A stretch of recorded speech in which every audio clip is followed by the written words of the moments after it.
is 6:31.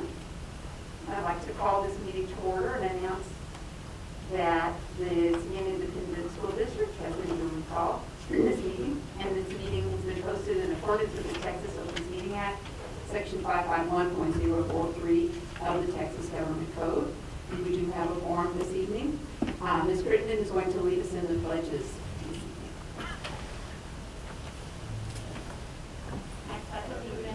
The flag of the United States of America, and to the republic for which it stands, one nation, under God, indivisible, with liberty and justice for all. Honor the Texas flag. I pledge allegiance to thee, Texas, one state under God, one indivisible.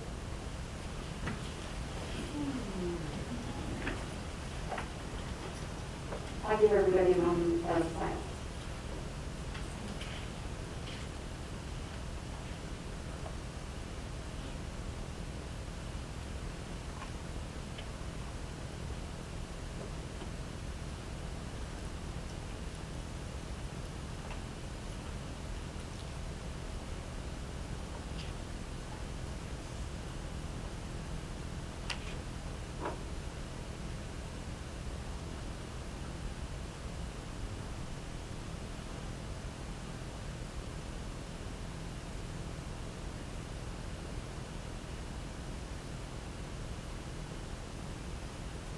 Okay. First up on our agenda, welcome everybody, back. First up on our agenda are our community staff and board community relations. And the first up, I believe, is our superintendent's award. Dr. Gutierrez. No, or did I skip your announcement? So sorry. And you're not sitting next to me, I Still trying Dr. to get Gutierrez used has to being announcements over for here. us. Yeah. Good evening, trustees and Seguin ISD community. I'm glad to share some good news as we are now 2 months into a very different and challenging school year. Our teachers and administrators, plus campus transportation, custodial, child nutrition, and maintenance staff have done a great job creating safe learning environments for our face-to-face learners. I'm proud of the work, and it has paid off, as evidenced by our low COVID numbers since the first day of school. Currently, we do not have any positive student or staff COVID-19 cases. We have a district COVID chart posted at seguinisd.net, and we update this regularly to keep our school community informed about COVID cases and quarantines. Our remote learners have the opportunity to transition back to school at the conclusion of grading periods. October 16th marked the end of the first 6 weeks grading period for our secondary students, and as a result, approximately 300 Seguin High School students and about 150 students at each middle school return for face-to-face learning. I look forward to welcoming many of our elementary students back to the classroom when we start the second 9-week grading period on November the 9th. A big thank you to the voters who cast ballots during the Seguin ISD bond election in May of 2019. As a result of your support, the first varsity home game was hosted at the new Matador Stadium and Jack Taylor Field on September the 25th. Your Matadors responded with a big 48-2 win to kick off their season.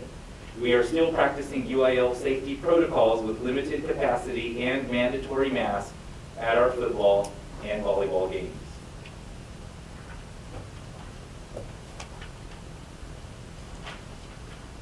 Thank you.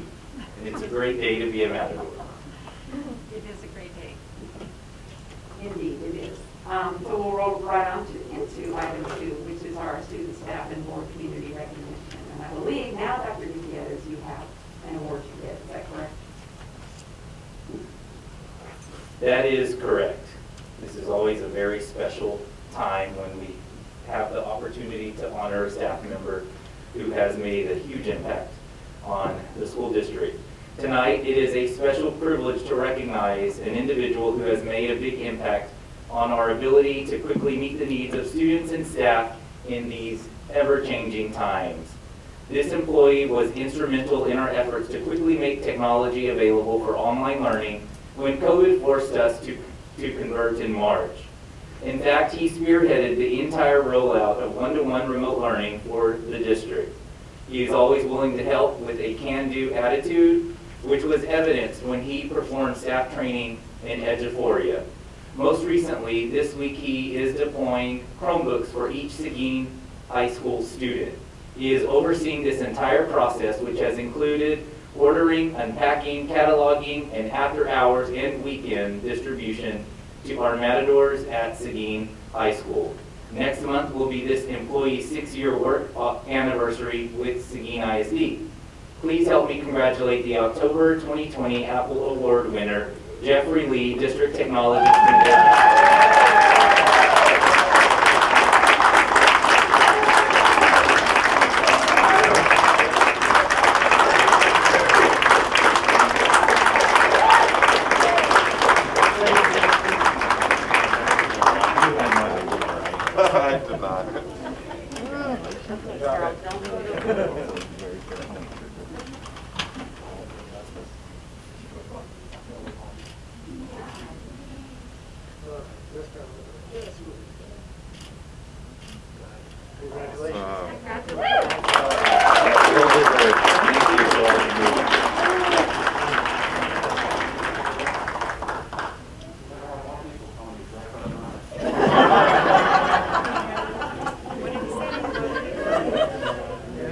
Okay, we missed out on the joke. What did you say?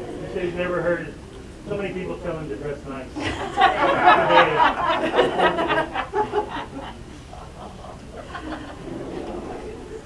All right, so there's nothing else for Dr. Gutierrez. It's kind of hard to pass that up. Okay, moving on with item 3 is our audience with the board. And in this period of time, the board designates a time for the audience participation, beginning of each meeting, to hear persons or people who desire to make comments in accordance with board policy BED local. We did not have anyone sign up this evening, so we're going to move straight into our reports and information items. So first up, we have an update for our communities and schools groups, and Ms. Kirsten Lamour is going to kick it off for us.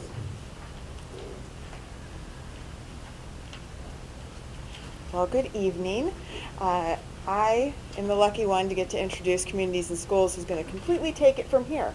But we have with us tonight quite a few people from Communities and Schools. We have Susan Wetz, who is the Chief Programs Officer for Communities and Schools. Chris Douglas is feeling under the weather. And with COVID and everything else, anyone under the weather needs to not come. Susan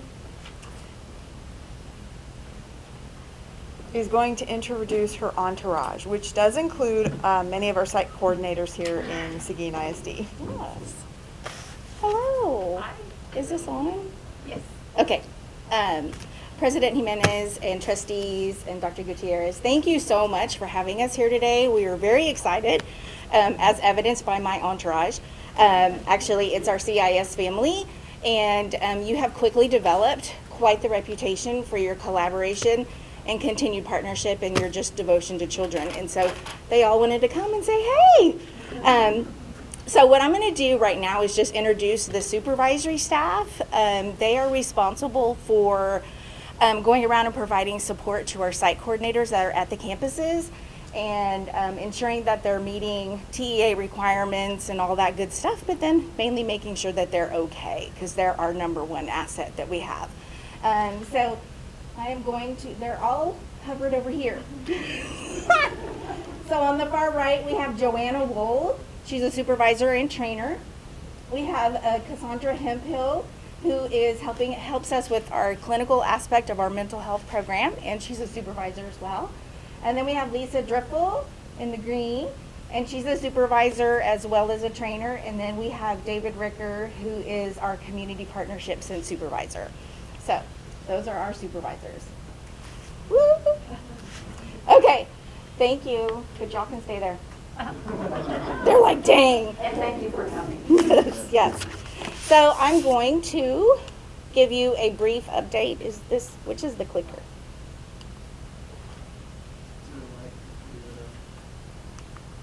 There it goes. Okay. So just wanted to introduce all of the site coordinators just so you can have a face with the name. We have Jana Evans, and Jana is at Potlawn Elementary. And then we have Andy Milligan. Here she comes. She's at Jefferson Elementary. We have Betsy Johnson, who is at Barnes. And then we have Desiree Campos, who is at AJB. And then we have Cassie Martinez, who is at Seguin High School. And we also have Cynthia Esparza, who is at Seguin High School, but she had a previous commitment with her daughter and wasn't able to join us today, but sends her regards. So just wanted you to be able to put a face with the name. So what I have asked them to do is, one of the things Kirsten asked is if they could just kind of give their perspective about what is really going on at the schools and how do they interact with the students. So I'm going to have one representative from each level kind of come up and give their thoughts about kind of what they do on a day-to-day basis. So we're going to start with Jana, who is pushing herself outside her comfort zone to grow and develop and come and speak with you.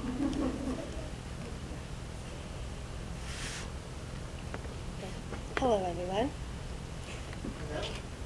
Okay, so basically a day in the life at the elementary level is a lot of, I like to, like, especially since we've been back, I like to check in with the kids to kind of see like how they're adjusting to the new, coming back for one, back to structure, and then also back to like the new, because we have so many new different rules with the COVID.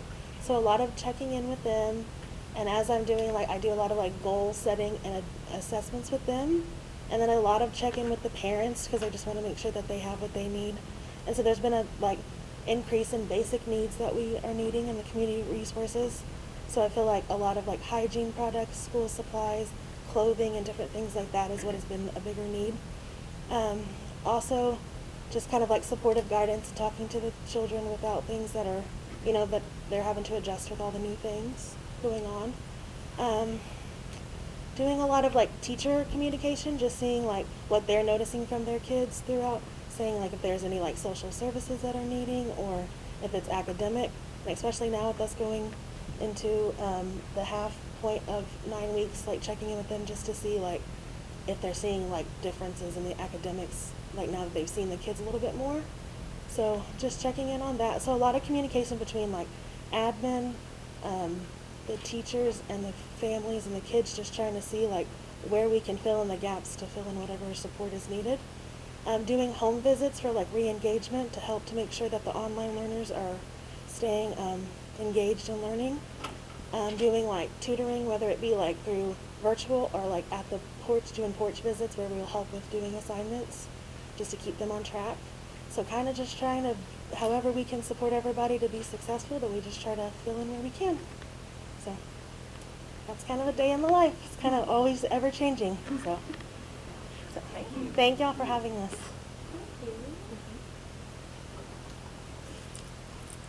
Good evening. My name is Desiree Campos, and I am the site coordinator at A.J. Breezemeister Middle School.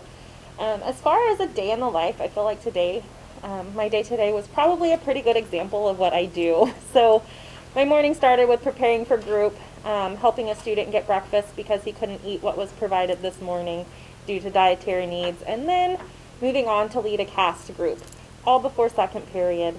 After doing so, I got to meet with a student at the DAEP and work through some things that are going on there with him. I got to run and grab some pumpkins for students that aren't able to financially get those for art class, which is a requirement for an activity that they're doing this week. I came back to create a behavior plan for a kiddo that is struggling in the classroom and communicated with the teachers that we will be starting this tomorrow. And then setting up that plan with him, kind of talking him through the process, that he's going to check in with me in the morning, check out with me every afternoon, and we're going to track how he's doing in the classroom. Those are just a few of the things I remember doing today. A lot more happened in between that, but I feel like that's a pretty good idea of what things look like. We're constantly being called for different needs that students have, and a lot of those have been mental health needs lately due to being home for so long and coming back to the unknown. There's a lot of fear within our students at the school level just due to fear of not passing because they had a rough start to the 6 weeks doing remote learning, fear of getting sick. It breaks my heart seeing students put their mask on after every bite just because they're scared to be in the environment that they're in, even though I feel like we've done a darn good job at keeping it safe at AJB. So basic needs, mental health, just really providing for the kiddos has been something we've always done, but I feel like it's been even more necessary this year due to COVID. So thank you.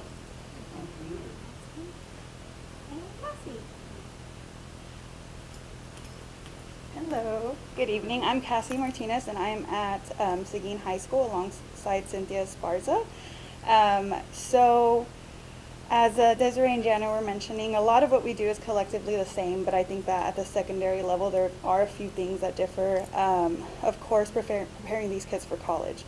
What we have at the high school, we have a program called Project Success that'll come in once every 2 weeks to help these kids kind of break that gap or barrier where these kids see that they can't go to college or they can't obtain a career or move beyond past post-secondary secondary education. So what we do differently from the primary level is by providing them these services and resources and really kind of encouraging them to look beyond what they think that they can do at this moment in their life. Of course, as they had mentioned, a lot of what we do as well is the mental health need at the high school. I think this is something that we provided a lot pre-COVID, during COVID, and even now with how many things have changed. We also do a lot of home visits and are providing services electronically when these kids can't come to school for a lot of our remote students.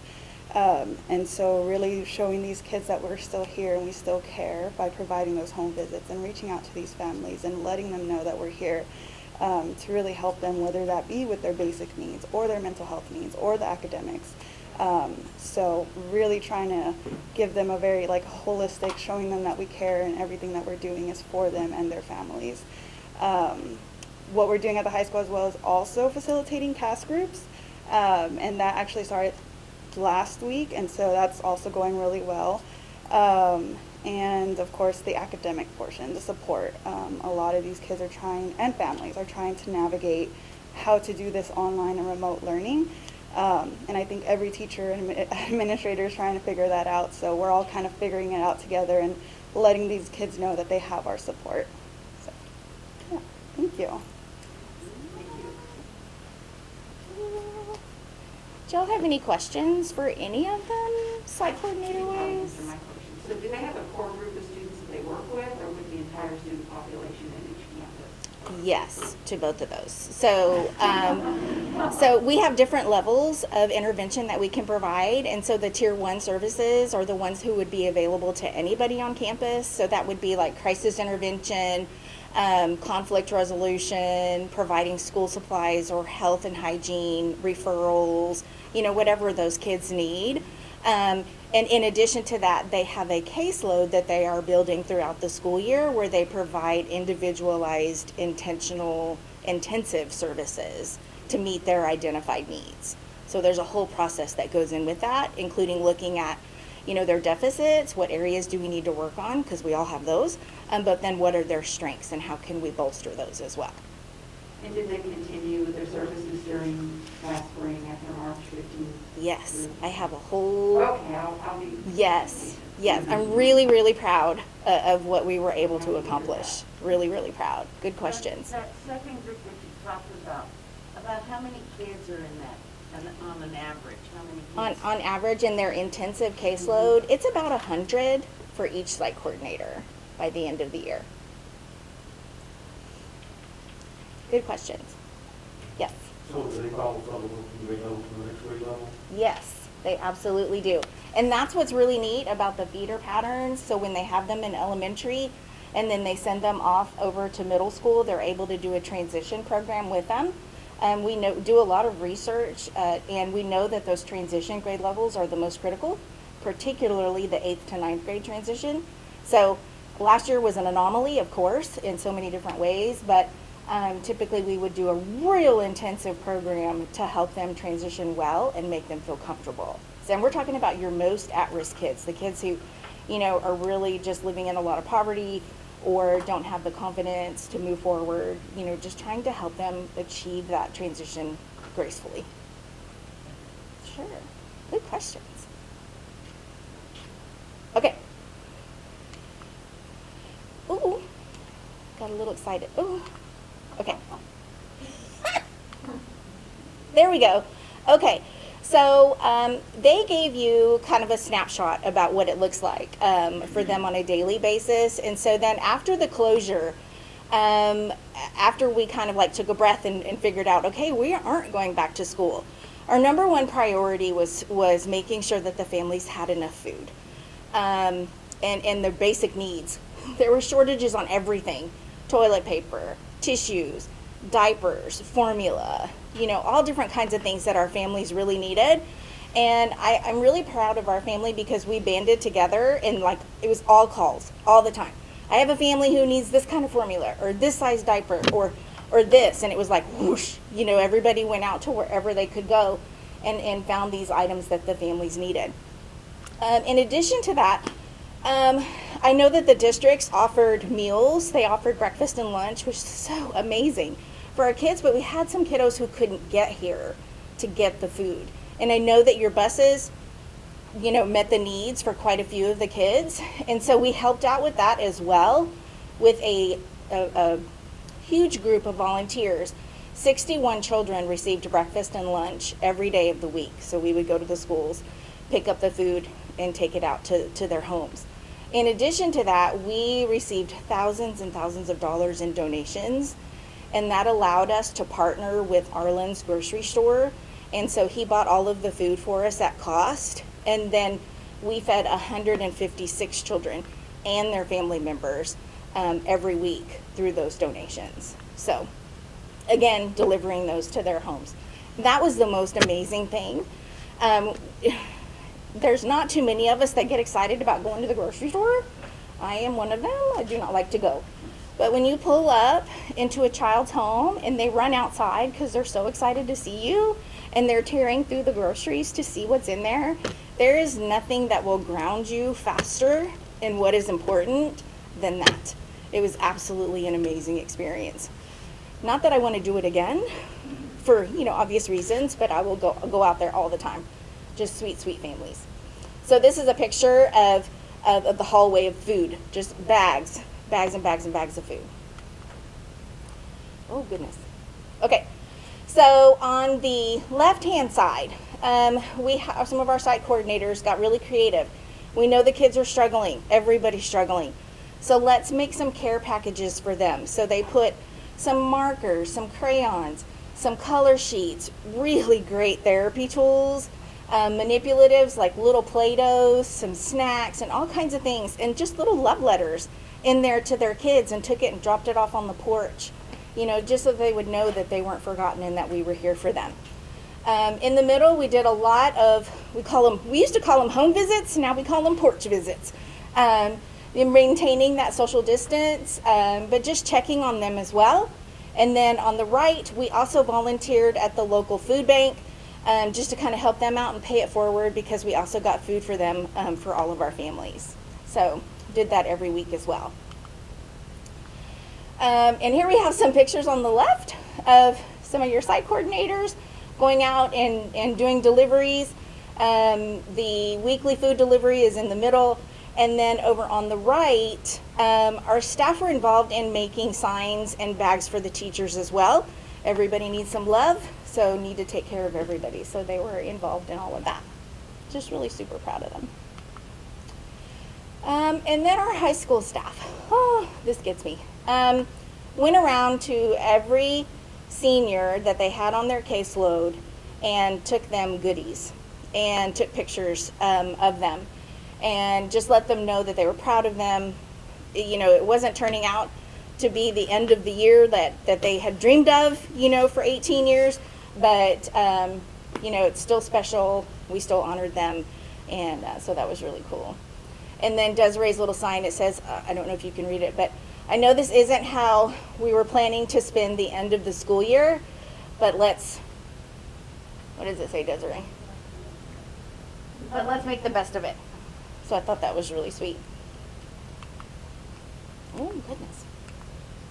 Okay, so during the closure, you've heard them talk about the mental health services. And in addition to this presentation, I think Kirsten gave you all a presentation about our outcomes for the end of the school year.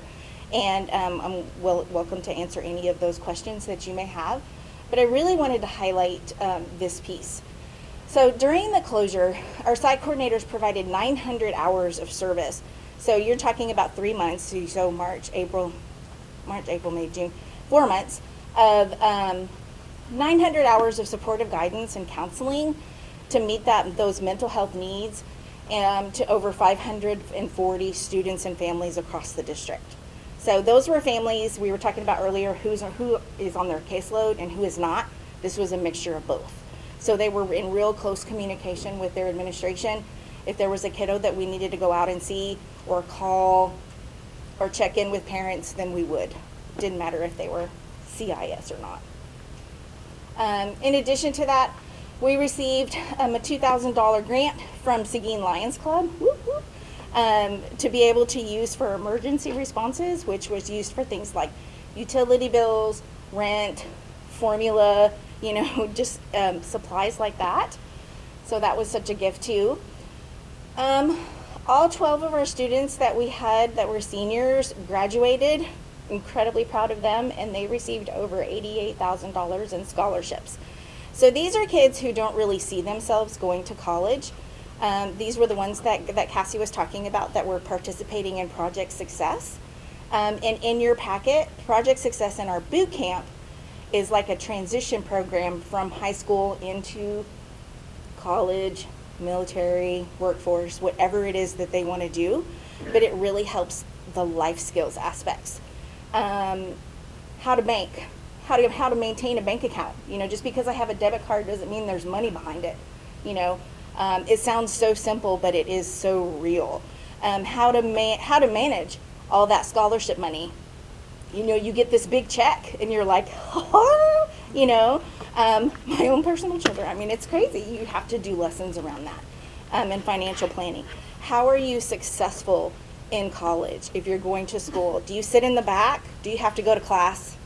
Do you really have to go to class? Nobody's taking attendance. So it's those life lessons that we really talk to them about. So we're really proud of that. And then another 8 seniors participated in that boot camp program that I was just talking about. COVID really threw us for a loop. We usually have way bigger numbers than that, but because of the social distancing, we had to really scale back on not only the number of students that we could invite to boot camp, but then we also had to scale back on how long it was. We even did a lock-in, so we just kept them in and didn't let them go home for a week. And that to kind of try to minimize the exposure, but still be able to give them the programming that they needed. So just trying to go with the flow. That was before we really shut down. So any questions about that? Okay. So this presentation comes along just at the right time. We are managed by the Texas Education Agency. And so for us to be able to share data such as this, they have to give us the thumbs up that they have vetted our data. And we just got that thumbs up last week. And so I told Kirsten, I said, give me a minute, let me pull all this together and I can give them the latest information. So of the students that we worked with, these are our performance outcomes. For academics, 84% of the students improved. Behavior, 75% of them improved. For attendance, 81, we're really proud of that. Promoted, 97, stayed in school was 100%, and graduated was 100%. And so you can see the data points that we're using are really firm, good data points. And so, yeah, we're really proud with what we've been able to accomplish in helping our kids succeed. Really very impressive. Thank you. Thank you. Just getting better. Do y'all have any questions for me? I know that was really quick.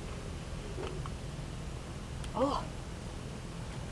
How many counselors do we have total for the district? You have 6 at 5 schools. Mm-hmm. Oh, shoot. Oh, goodness. Okay. So I have to show you this. This is our theme for the year. See the good, be a light, and make a difference. And we actually came up with that before COVID hit, but now that we're in the middle of all of this, it just really seems appropriate. So, yeah, that's what we're trying to do. So, yes. On the other presentation, you mentioned boot camp. Yes. So during normal times, you have a mentorship program. Correct. So they have to be in college for a year. You usually get the same ones that graduated from high school? Actually, well, it's whoever they want to participate, right? And usually we match them up by school. So if the students want to go to UTSA, then we'll match them up with a mentor that went to UTSA. If we do have students there that were from Steele, then absolutely, we'll pair them together. Yes.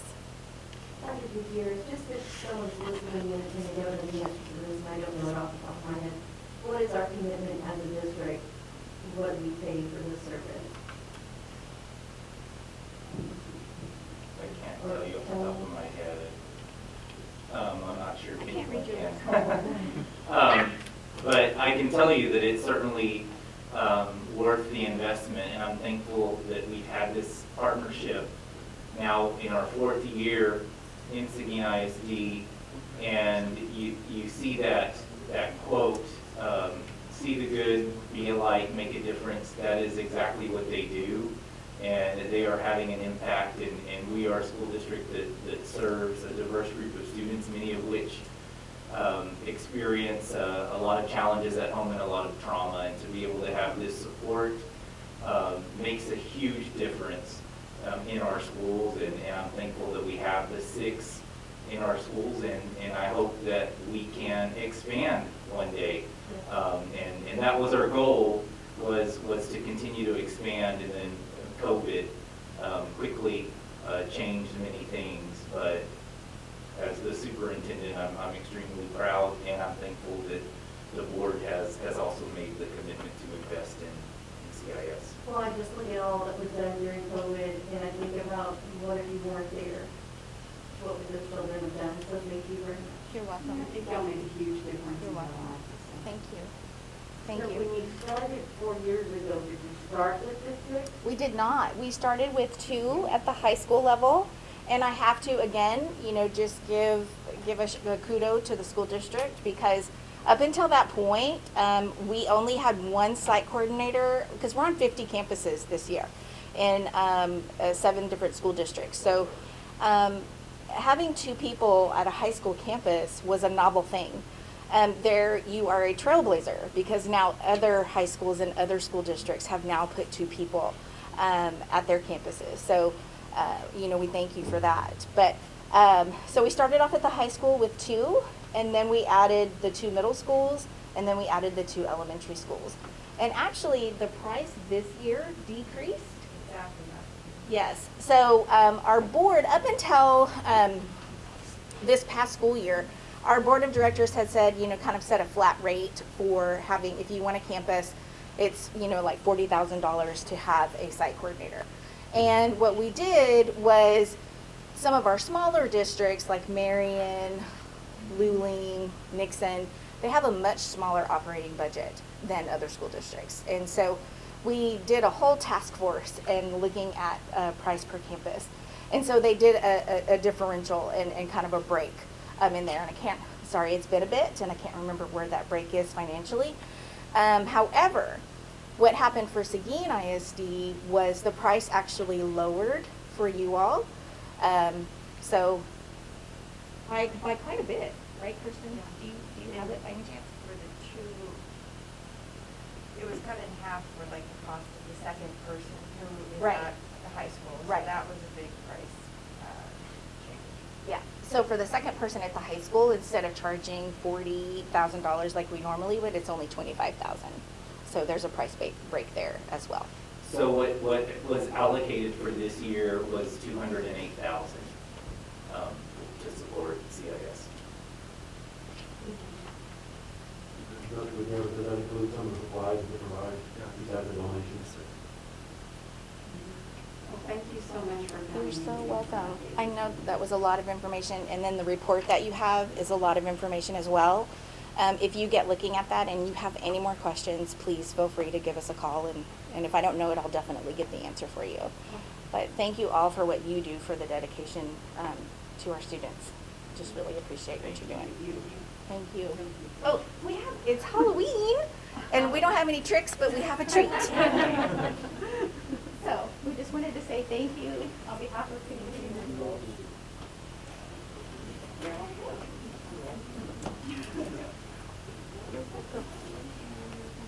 Okay. Wow. Thank you.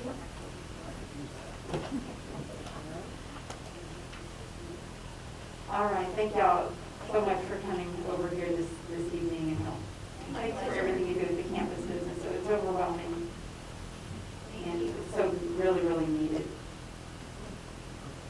Okay, moving on to item 4B, we have Seguin ISD's 1920 bilingual English as a second language program evaluation and Texas English language proficiency assessment. I should have just said TELPAS, it's a lot easier to say. We've got our results. So I believe this would be Mark and Andrea. Or just Mark? Andrea will present. Oh, there she is. I thought I had seen her earlier. So, good evening again, board members, President Thomas Jimenez and Dr. Gutierrez.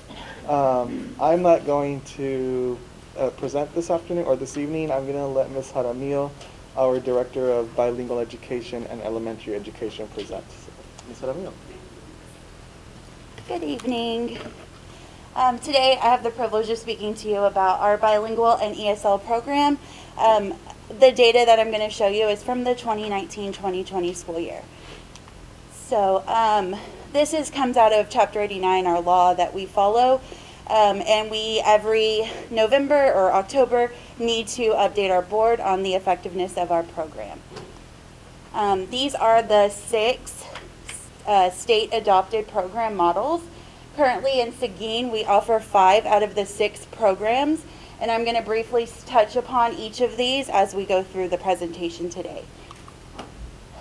Here's a quote, and I'm not going to read it all, but I asked 2 of our bilingual teachers to submit a quote to me, and theirs were like very lengthy, so I put all of their words on there, but again, they were rather long.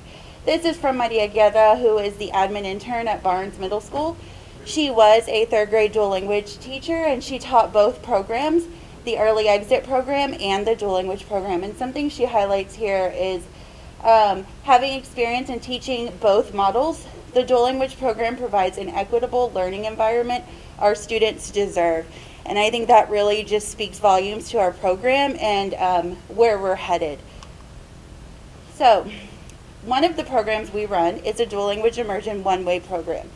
In this program, just students qualifying for the English program, that are English learners, are in this program, and they are working on both their English and their Spanish. The point of this program is to end with being fully proficient in both languages. The teacher that serves here is a fully certified bilingual teacher, and this is the dual language one-way program.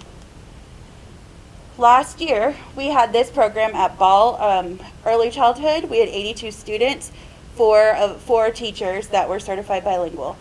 Patlan, Vogel, Kennecke, and Rodriguez all had the one-way program. Kennecke and Rodriguez only had this program in 2nd grade. So that's just something to note. And so they don't have as many teachers as the other ones do.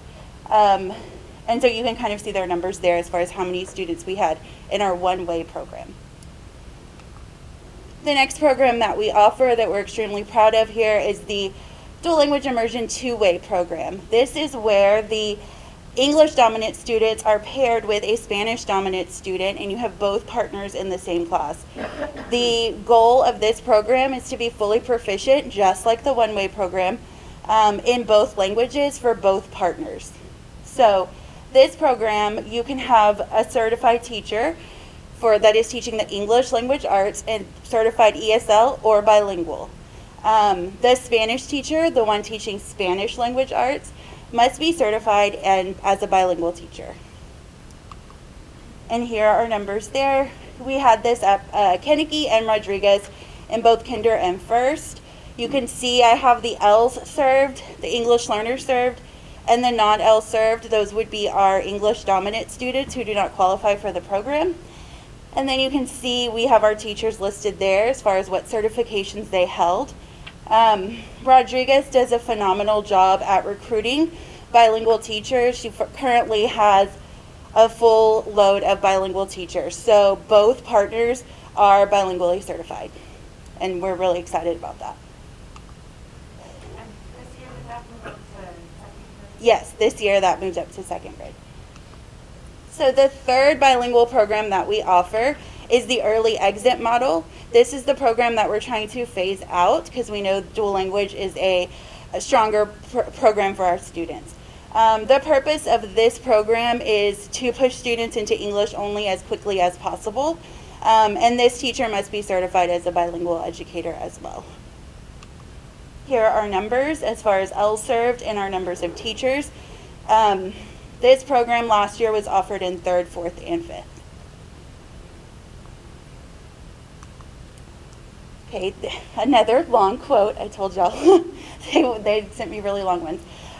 This is actually about this current school year, and I wanted to just kind of give you an update quickly on how remote learning is going for our bilingual students. Jonathan Flores is our district-wide 5th grade bilingual teacher. So he serves all 3 campuses, virtually all of the 5th grade students. And it's quite amazing to sit in and hear him because he has dedicated time with the parents and dedicated time with the students. And he even listened here, his last little paragraph. Parents are partnering up with the students to make sure they're keeping up with their work as well as listening to the students' daily reflections. So he actually invites the parents to come and sit next to their student as they talk about what all they did all week. And he's really just built that program because we needed a bilingual certified virtual teacher. But he kind of took that on and made it something of his own, that we are so special to be in this virtual bilingual class. And kids from Kennedy and Potlan and Rodriguez are all in this class. And he even talks about he has 100% attendance every day during his live instruction, which is rather amazing. What's the total number of students? In his current class, say about 20 something. I actually have that here, so I can tell you in a second. ESL content-based is our program for elementary. We are content-based because most of our teachers are self-contained, meaning they teach all content areas. To be a content-based ESL program, the teacher needs to be ESL certified in all areas, which at elementary is a little easier than secondary because you're self-contained. So you teach science, math, everything. These are our numbers for our ESL students. We do not serve as many ESL students in our elementary program. For secondary, we have ESL pullout. And what this means is that the English language arts teacher is certified as an ESL teacher. And then the students remain in the mainstream classroom for most of the day. We do also have one ESL certified teacher at each of the campuses, so the 2 middle school and the high school. That teacher pulls all of the newcomers or recent arrivals and works solely with them to build a proficiency so they can quickly get back into the mainstream classrooms. And here are our numbers there. So these are the numbers as far as for 2019-2020. This is the data of our students and how many in comparison to the total enrollment. So you can kind of see those ball is sitting at 21% are L's there, Rodriguez 27%. You can kind of see what those percentages are. And then here is our secondary campuses and the percentages of total enrollment versus the L population. And then you can see our recent arrivals and immigrants there as well. What's considered a recent arrival? Recent arrival is coming into the country 1 or 2 years. The difference there is that a recent arrival could have been born in the United States and then quickly went to another country and lived there and then just came back. So that could be a recent arrival. A recent immigrant is someone that's born out of the country and within their first 3 years of enrollment here. Good question. Okay, these are our enrollments over the years. You can kind of see district enrollment, L enrollment, and then our percentage. This percentage does not include our non-L students in our two-way program. So I just want to be clear about that. The percentage would be higher, obviously, but these are pure English learners. So we're at 11.6% as of last year. So we continue to grow in that area. Parent denials. Last year we had 53 parent denials. That means that the parents denied the program. That number does continue to rise, and the reasoning behind that, well, I believe, is that instruction is pure Spanish now, and so that can be difficult. And on the home language survey, they're asked 2 questions. What language is spoken most of the time at home, and what language does your child speak most of the time? So I could speak at my house mostly in Spanish, and my child can mostly speak in English most of the time, and they're 3 or 4 year olds that are parents of 3 or 4 year olds that are answering this. But this student could be English dominant, right? Just because the language spoken at home most of the time is Spanish doesn't mean the child only knows Spanish. So then they're in a classroom that is pure Spanish language arts. After a year or 2, they may deny the program because, hey, my child is not doing so great, what can we do? They come and they meet with me. They have to meet with me if they're a parent denial. We pull iStation documents up. We pull portfolios out. We start looking at where the student is doing better at, and then the parent makes that decision of where they want their child to be. So that is one of those that we continue to see rise, and I feel like that's why. For TELPAS, and I will tell you, we were very disappointed to not have any ratings for TELPAS and for STAR at the elementary level. I know we had some tears going, but composite ratings are not available because our students were in the middle of testing, and so we don't have those composite ratings. I can tell you that last year we went to great lengths to make sure that we provided quality instruction for our students. Specifically, I can say that at the high school, they offered tutoring 2 days a week after school. The students came, they practiced with the headphones to take TELPAS, and so we knew we were going to see growth. We could feel it, and then we never came back. So we do not have that. We hope to, we know we will continue to grow this year, and we're excited with where that can take us. So our next steps for our program: continue growing our dual language program, always getting more teachers in. I think if we can find a bilingual teacher, we just like to reel them in and just stay here, promise you're gonna have a job. Provide opportunities for our families. That's something we really started working on last year as well. Bringing our families in to have the meetings with them so they could learn more about the program. Language acquisition, professional development is huge for our teachers, all teachers. How do students learn language? What side of the brain is working? All of those things. So we're continuing to grow in that area. And then more TELPAS training, tutoring for our family, students, and teachers, just continuing to grow professionally. I end with this beautiful picture of our pre-K, kinder, first grade bilingual teachers. All people in that picture are our bilingual teachers in Seguin ISD. So I wanted to leave you with that. Any questions? I have a couple of questions. When you started the dual language, you said that the group that started are now second graders. Do we have the majority of the kids still with us? Yes, we do. Almost all of those students are still with us from our two-way program. At Kennedy, we started at Kennedy. That teacher is actually looped up every year with her students because she doesn't want to give them away. So yes. And then the next question that I have, and I think it's just to help me understand, you have the parent denials, and then you have monitored year 1 and monitored year 2.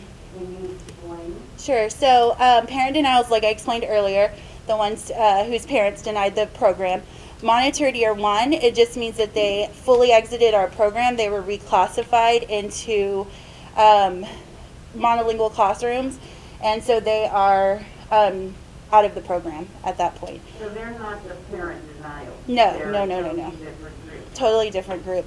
And actually right now we have some of our monitored students, those M1s, monitored year ones, are actually still in the bilingual program because their parents don't want to take them out at this point. So we have a lot of that this year.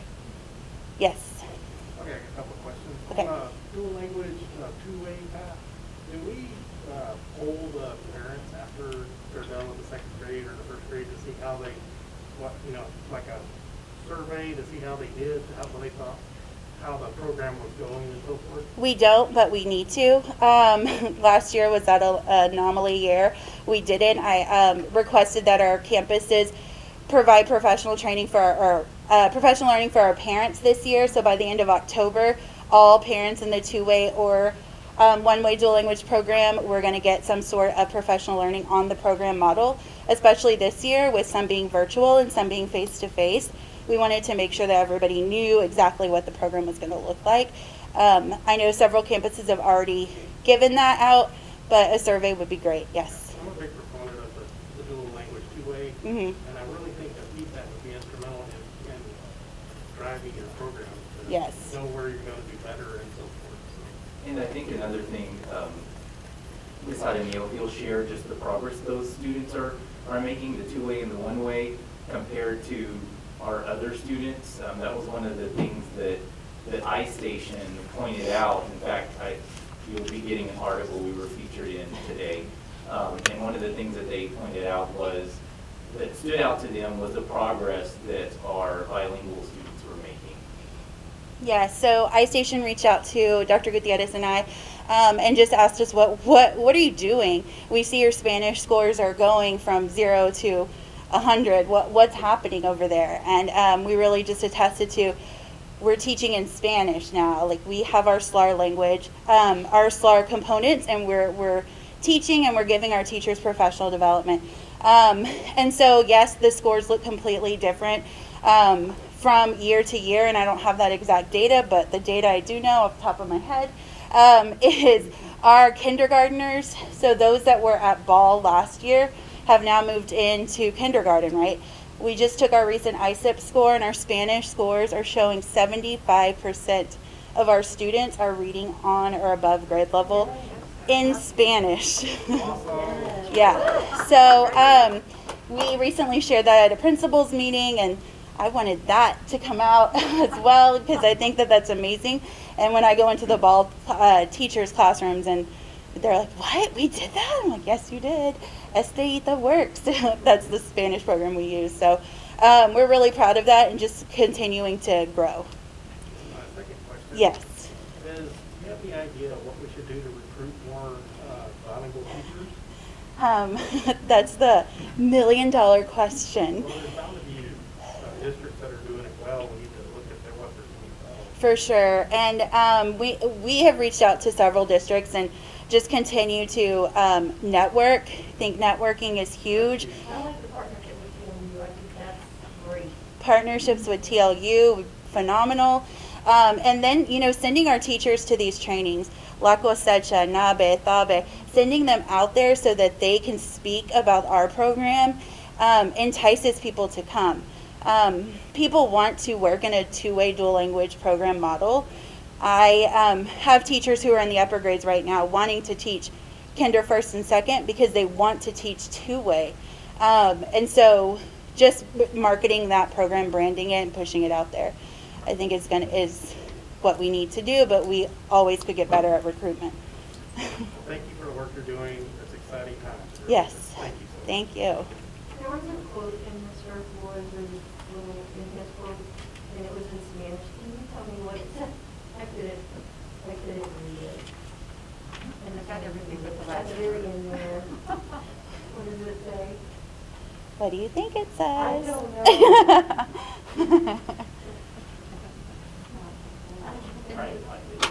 It's going together with that. Oh, here. Yes. Oh. Support. The quote is adelante juntos como familia de apoyo. So forward together, like family with support. Thank you. Yes. So what do you feel the state TA specifically, that I've heard that eventually they're pushing the districts to go to dual length instead of bilingual? Is that that's still going on? Yes, that is still very evident. The TEA has adopted so many new policies and rules, and they've actually come out with some great things. And dual language is right at the forefront of everything that they speak of. I know the commissioner really loves dual language programming. And so they've created rubrics, they've created district models to go by. Every day something comes out about two-way dual language because we know that that's the way students learn. Yes, yes. Mm-hmm. I think it's also evident that we need to toot our own horns with all the great things that we're doing, especially in our dual language program and trying to phase out the bilingual education just locally. There's some people out there that don't believe us, don't think we're doing the right thing. Yes. And hopefully we can toot our horns that we're really making great strides. Definitely. I feel like when we heard iStation, because iStation did a portion and spoke about our data, and Dr. Gutierrez and I both were like, wow, they sound really good. And I'm like, wait, that's us. We sound really good. And so we're really proud of our work. Our teachers are really proud of our work. And I think that speaks volumes. The videos I get every day of a student learning to read in Spanish, and it's just something. So very passionate about it, as you can tell. So I could talk about it all day, but any other questions? Yes. Oh, you're good? And I just I do want to give credit to Ms. Jaramillo, who really spearheaded the movement with dual language, coming into the district as the coordinator for English language arts.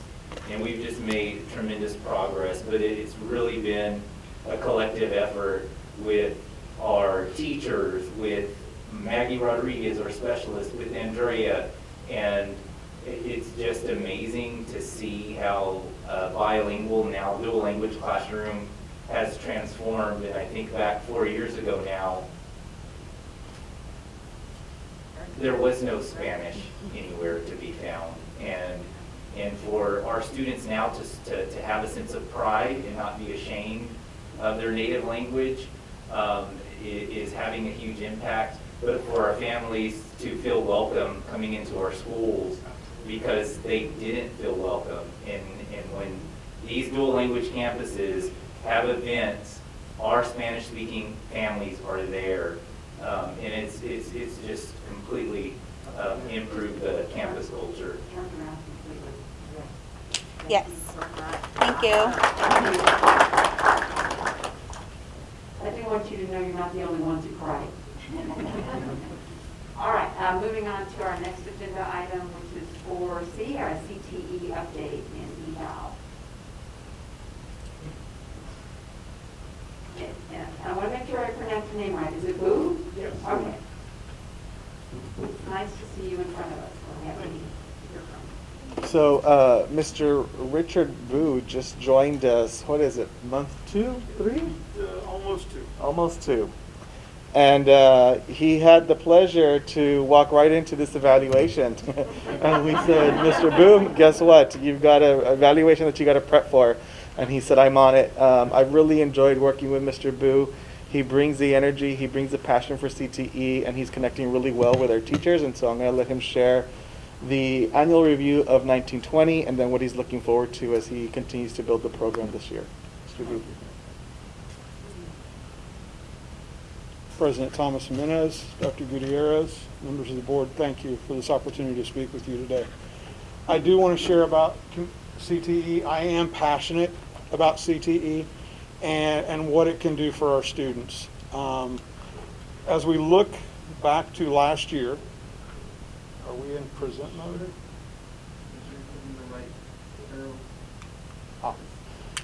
To give you an idea, CTE at a glance, there are 11 career clusters that we have in our CTE programs that offer 18 different programs of study.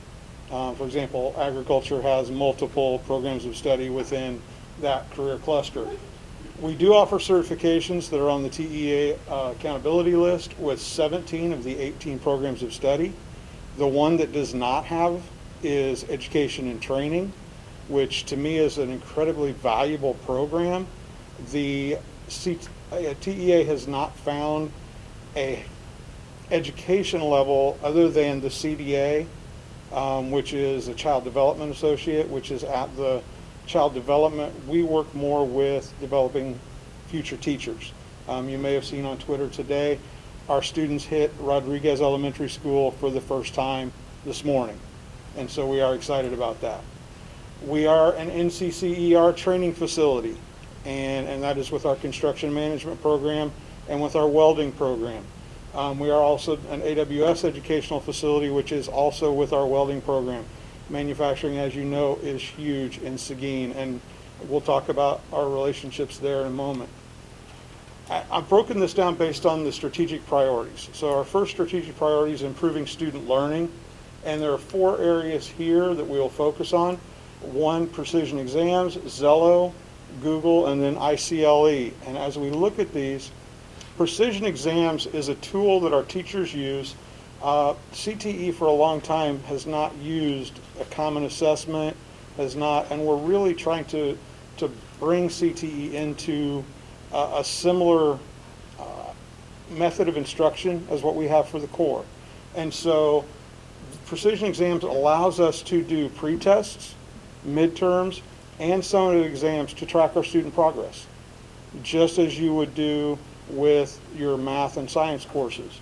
The exams are aligned to the TEKS. They're based on industry-focused standards. As I'm sure you've heard many times, because of coronavirus, our 1920, we weren't able to complete the cycle. And so we're coming back at it again this year, and hopefully we'll have good information for you at the end of this year with the use of precision exams. Zello is a tool that we work with for our students to take what their goals are and to move those into action plans. I am big on a goal without action is just a fantasy. We need to actually put that into action.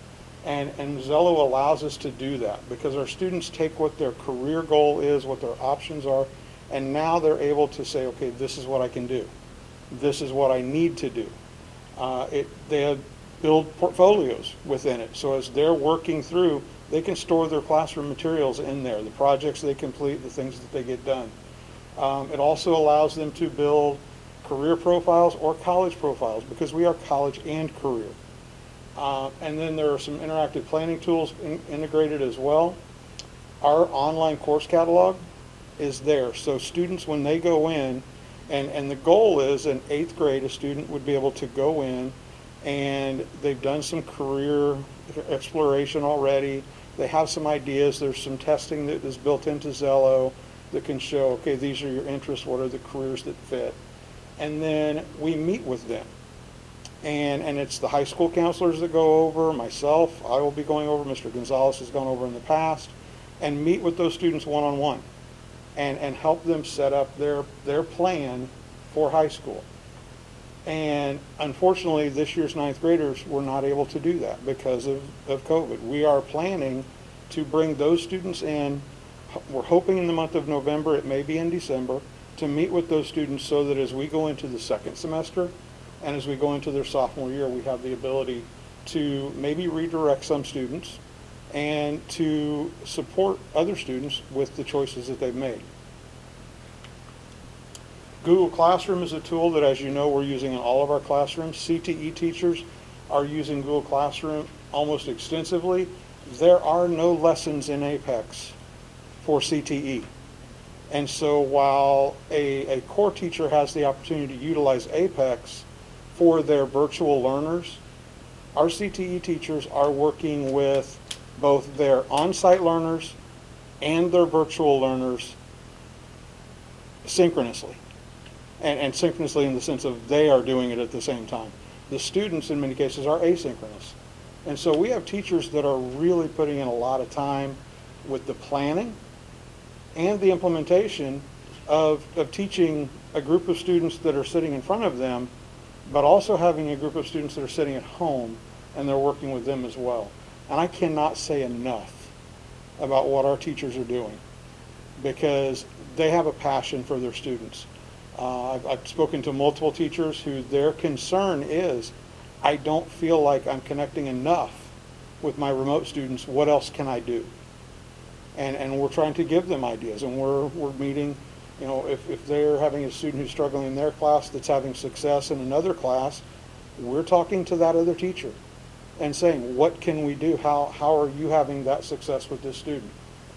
And then one of the things that I know I was very impressed with, Miss Diana Weber, I went into her classroom one of the first weeks I was here, and she was doing a collaborative activity using Google Suite where her on-site students and her virtual students were working together to build one document.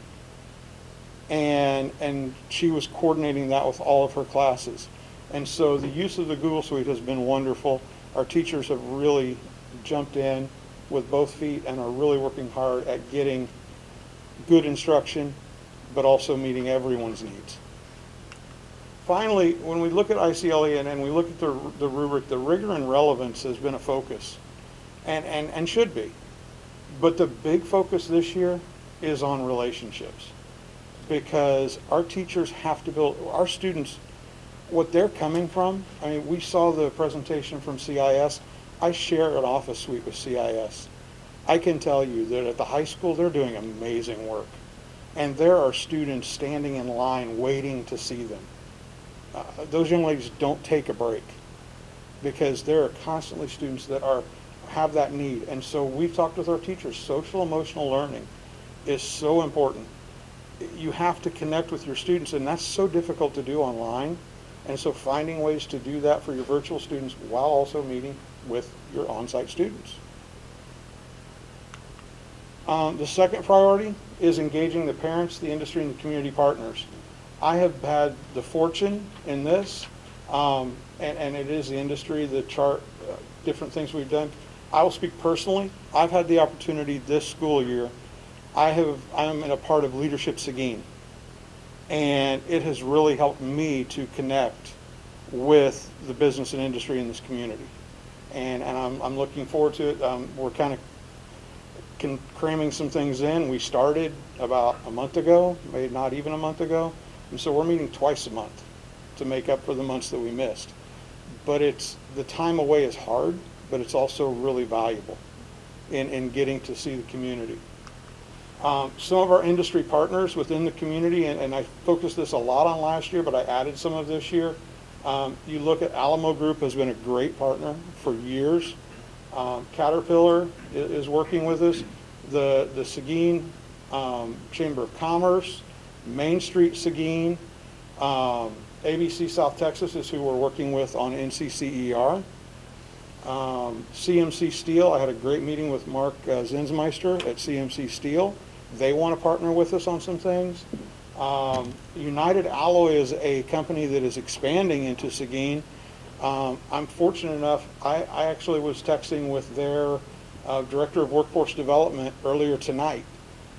They needed somebody to come in as a certified welding instructor, and I used my connections that I have, and I think I've got him the person he needs to help train his staff when they come on board. And so it's a relationship that I'm really working to build as they come into the community. We want to be a part of what they're doing. The highlights from last year, Kaler Company. We had and this is my understanding, the first paid intern to come out of Seguin High School was Lisa Alanis, construction management. And so she graduated in 2020 and did her internship this summer, and as a paid intern. Kaler Company also supported, if you've been to the high school CNA lab, there's a beautiful nurses station there. And they worked with our construction management students to help build that nurses station.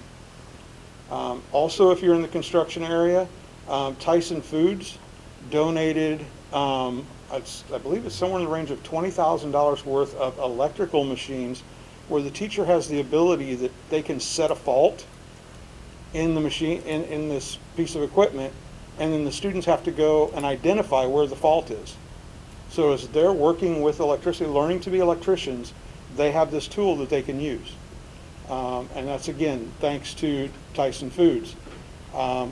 Texas Workforce Commission and the Seguin Economic Development Corporation are partnering together on a grant for us to develop our own IT academy. Currently, our students have gone to CTTC in the past.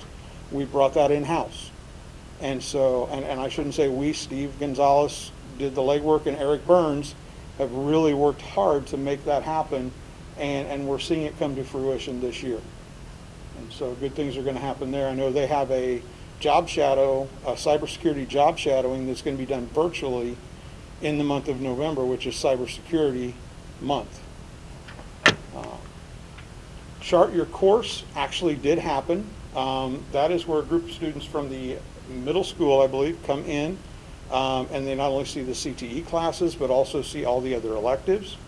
And so the teachers did set up. That was a successful event for us in February. We'll see what we do with that coming up. A lot of things are changing for this year. Community events, Manufacturing Day. This is Manufacturing Month. We were not able to go visit. But Caterpillar, Rave Gears, United Alloy, CMC Steel, and Continental Plastics all did virtual tours.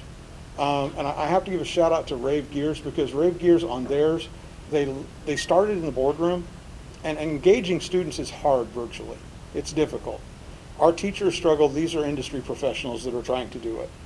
Rave Gears finished their presentation in the boardroom in 5 or 10 minutes, picked up their cell phone, and walked from machine to machine, and they showed the starting resource, the finished product, and then the person who ran the machine, they would say, okay, John, tell us about your machine and what you do. And they showed that machine, and it was a tremendous experience for our students. I'll be honest, that's one where I emailed all my teachers and I said, okay, it's recorded, because that's one of the things I ask them to record them, because we can't pull students every class period, every day, and record these so we can show these to our classes. And so that's recorded, and our classes are all viewing them. The teacher showcase, the Seguin Chamber did that. Seguin Job Shadow Day, some bad news on that. The last meeting I was in, my understanding is for this year, because the planning has to start now, it either isn't going to happen or it's going to be a much smaller activity than it has been in the past. We did teacher industry tours last year. The career fair, the work ready signing day, and the summer externships were all canceled due to coronavirus. Hopefully we can get back to a position where we can do those next year. Student organizations, just quickly here, our Arts and AV program placed 12th in the UIL film contest. We had students in construction management compete in Skills USA. We're hoping to expand that to other areas this year. I would love to see cosmetology and law enforcement at a minimum get involved with that as well. Our HOSA hosted the Area 1 conference. Our robotics team hosted a match and qualified to compete at the national competition. I think those young men and ladies are going to be coming in to meet you at some point when we're able to do recognition. And we had 58 FFA members who exhibited at local and state shows. And as I'm looking at this, I see that we've missed BPA, and BPA is still a vibrant program at Seguin High School and is continuing to compete. Finally, strategic priority number 3, we want to create conditions to recruit, retain, and engage employees. This to me is, as a CTE director, my responsibility is to retain the teachers we have and to recruit high quality teachers. I think we need to, we're working on this, providing professional growth opportunities. I have a little bit more of an instructional background, and so working with our teachers in that area is really important. As teachers come in from industry, it's great because they have that industry knowledge, Now it's taking that industry knowledge and pairing it with pedagogy. And that is something that's important to me, and so we will be working on that with our teachers. I also want to develop a team culture. We talked about this 2 months ago. It's hashtag team CTE. We are a team. And my teachers get emails from me pretty regularly with that, but also with encouragement. I sent an email to our teachers the other day that literally said, I wish I could tell you I understand what you're going through, but I can't. I've never taught in a pandemic. But know that I appreciate you and support you. Because we have to do that. We have to encourage our teachers, or they're doing so much, and the stress level is so high that we have to continue to encourage. And that's the relationships is such a huge piece. If we are going to provide and make the effort for SEL and social emotional learning for our students, it is imperative upon us, and I believe this in my heart, as administrators, we have to be the ones who provide the social emotional learning for our teachers. And so that's what I try to do when I'm in a classroom, that encouragement. When I see a teacher in a hallway, asking how their family is. Just little things like that are so important in those relationships, because that's why people stay. Every study that you see says people do not leave a job, they leave a boss. And so finding a way to encourage people to stay and to build and get better and better. As we look to the future, community partnerships, leadership Seguin is, as I mentioned, is huge. The Seguin Economic Development Corporation, Manufacturing Week, Manufacturing Month has been wonderful. The IT Academy, Main Street Convention and Visitors Bureau, we are working with them. You've seen the planters in downtown Seguin. Those are all coming out. Sometime in the spring, those are going to come out, and there's going to be a big community day to plant in the new planters that are being created and fabricated by the welding classes at Seguin High School. And that makes me proud. That's being a part of our community. And so I tried not to put out an example on Twitter. It kind of got out there, what it looks like, but that's okay. I think it's important to publicize what our students are doing. Working on industry partnerships, as I mentioned, CMC, Tyson, Kaler, United Alloy. There are so many companies that want to work with us. And it's finding the way to do that. Right now, CMC Steel wants to come on our campus and work with our students. And I'm trying to find a way to make that happen within a COVID environment, especially with what's happening right now with the numbers. And I'm just encouraging them. We know you want to help. We want you to help. We just have to make sure that we're in a safe environment first. And we will get there. CCMA, College Career and Military Readiness. As we look for this, we're developing a tracker with Zello so that we can know which of our students have met, or it's actually CCMR. I know it's a misprint on my part. Which of our students have met CCMR? And so that we know, okay, this is a student who has a need. They're not college career military ready. What can we do to help that student? And so we're tracking them. We are renewing a focus. It's important to me. I spoke to you about it 2 months ago. Industry-based certifications are important. And I do want to add a word there. A teacher pointed something out to me. It's industry-based certifications and licensures. Because cosmetology is not a certification. It is a license. And so we are wanting to focus on those. Our programs of study, there's a few things we're going to be changing a little bit within. One of the things in the education and training pathway, there is a course that we can offer that is actually geared towards the technology side of teaching. And as our teachers are so deeply embedded in learning Google Classroom and the things within the Google Suite, we need to provide that for our students. So if they're going to go in to become a teacher, they need to understand that tool. And so we're probably going to be adding that class. We'll probably be coming before you asking if we can add that class. We're exploring possibilities, I'm sure as you are aware, of an agriculture learning center. We have great ideas of things that we would love to do where our students could house their animals, where we could have classrooms that could actually utilize that space and have the animals on site so that we could have the animals integrated into the class. So many opportunities there. At the middle schools, there's a construction lab at AJB. I'm working on a potential STEM program. There's a grant that I actually have a day set aside next week to finish the grant, where we could actually get substantial support for bringing in a STEM program at our middle schools that would then flow directly into our programs at our high school. And then, of course, we're adapting the work-based learning, the internships and the externships. We do have students that will be doing some work-based learning in veterinary clinics. And so there's minimum, but we're doing what we can.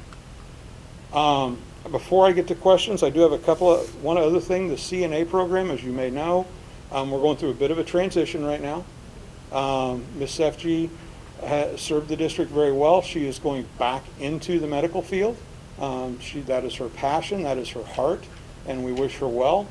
As we have that opening come up at this point, one of the things I wanted to look at was how can we continue to do this well and serve our students well. We have an opportunity to partner with a company that now works with Navarro ISD, New Braunfels ISD, and Kamal ISD to provide not only CNA, but also phlebotomy to our students this year. And so I've been in contact with the owner of the company multiple times. I think we're about ready to get to the point where we're ready to roll. And so that's exciting for me. It's, again, when we learned that Ms. Sefji was leaving, the one thing I promised those students was we were not going to leave them behind. You've been told this is what you're going to get. We're going to get you that, and we're actually now going to get them even more. And so that's exciting. And then the other thing, and I didn't put it on here, and I wish I would have, please follow us on Twitter at Seguin CTE. I know a couple of you do already, but if you follow us at Seguin CTE, I am really working hard to promote our programs through there and what our students are doing in the classroom, because I think our community needs to see what our students are doing, and that's an excellent avenue for them to see it. So it's exciting. And at that, if you have any questions. I do. I have a couple of things. Yes, ma'am. Could you also do that on Facebook? Because I know a lot of people who do Facebook and they'll be Twitter. This is an anomaly in my age group, but if you could do that, that would be excellent. I will try. I'll be honest. I'm not very Facebook savvy, and I know there's probably There's a some way. risk going on Facebook I too. know. So I'll try to share we'll when have I to go. talk about that. Okay. Okay. Also, I'm so passionate about CTE because I'm a product of Seguin High School and the CTE program. And you mentioned BPA, and I know they do excellent things. And I know FFA is kind of dropped off a little bit, and they're going to contact and competing, and there's some other organizations as well. And I just want to encourage you to encourage them to get involved in all of those organizations have to offer. And I look forward to seeing the light that you're going to shine here, and I want to see them continue even more. So As do I. I'm so glad you're on board. Well, thank you. Thank you. I'm also a former coach, so I understand the value of competing. It's, if you compete, you get better. Because we were forced to recommend that. Yes. I'd like to see that return. Yes. Yes, sir. So I'm sure in the future, the district's going to approach that Japanese company, I think they can build transmission for all the right hand, or they can pertain more towards shirts and I am not familiar with the company, but we are absolutely, and a lot of the leads that I'm getting come from the Seguin Economic Development Corporation. But if you email me that information, I will personally reach out to them. Yeah, I think they said they're going to have 900 employees, something like that. Huge company. That is something I definitely need to be more aware of, and so if you can email me any information about it, I will absolutely look right into it. And I think a lot of those employees will be living in Seguin. I'm pretty certain we'll be Absolutely. able to have a partnership with them because many of, again, their employees will live here and will be serving many of their students too. Yes. Yes, and I was in our robotics classroom. I don't know if you saw, he tweeted something out today. What they built today, it's like LeBron James in a robot because it moves along, it picks up a ball, takes it over, and basically dunks it. Knocks everything else out of its way as it goes. Well, I wanted to say you made me feel very good when you said you figured something out for the Cna program. I was worried about a big hole being there, so I'm sure the students are quite pleased as well. That's one of the things, I pride myself on finding solutions that may be unorthodox, but are going to benefit students in the best way possible. And please let your teachers know that we appreciate their passion and we appreciate all of hard work. Yes, We because really do. We know it's difficult, like, as we're not living it like they are, but we do Yes. recognize the efforts. they are the lifeblood of what we do. Yes. Any other questions? I have one. Is there a mechanism for the kids to request other programs or the things that they've been requesting? I know when I've gone to interview students or do things, they talk about wanting a culinary program or wanting other programs. Is there some kind of feedback? I am not familiar with it, and I will tell you in the past what I have done is 8th grade students and even 7th grade students have been asked to do an interest survey. And it's a Google form, and it's something that they do within their 7th and 8th grade years that is used to inform what areas of interest are there that we aren't serving. You mentioned culinary. One that I have talked about some with other people is automotive. And neither of those programs are inexpensive. I mean, and they're also very space consuming. Because to do culinary correctly, you need a true commercial kitchen. We can't do what we used to do when I was in high school and you had home economics. Culinary arts is the full-blown culinary kitchen with a teaching lab. And automotive, of course, that's a building of its own with lifts and all of those things. But they're also great opportunities for students. And so I shared with Mr. Lewis and Dr. Gutierrez the other day, I have a vision, but I also understand that vision may be a few years down the road, and we have to look at, the next time we bond, we have, is there something we can build in for CTE in that? So, thank you. Absolutely. Thank you so much. Thank you. Thank you. All right. Moving on to item 4D, which is our bilingual education exception and ESL waiver.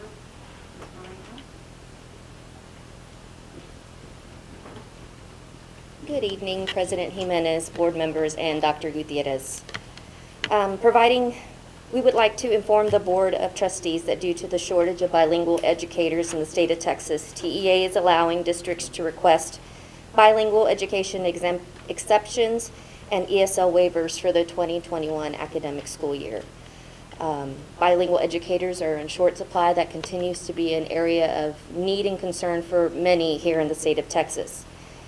And in addition, providing face-to-face instruction and remote instruction while ensuring that everyone is appropriately certified for all of our English language learners has proven challenging in the wake of the COVID-19 pandemic. Seguin ISD currently has 35 elementary teachers serving our bilingual students, and of those 35, 25 meet the Texas State Board of Education certification regulations. In addition to our bilingual teachers, Seguin ISD has 60 teachers serving our ELLs in the ESL program. And of the 60 teachers, 38 are ESL certified. While these are not the numbers that we want to see 100% of our teachers being appropriately certified, we also have to remember that we were providing the very best that we could for our students in this very difficult situation. We have a lot of teachers that are stretching themselves to make sure that all of our students are receiving a valuable and quality education. So that needs to be remembered and commended. So we'll be required to apply for that bilingual exception and ESL waiver through the Texas Education Agency. I will be hitting submit on that tomorrow.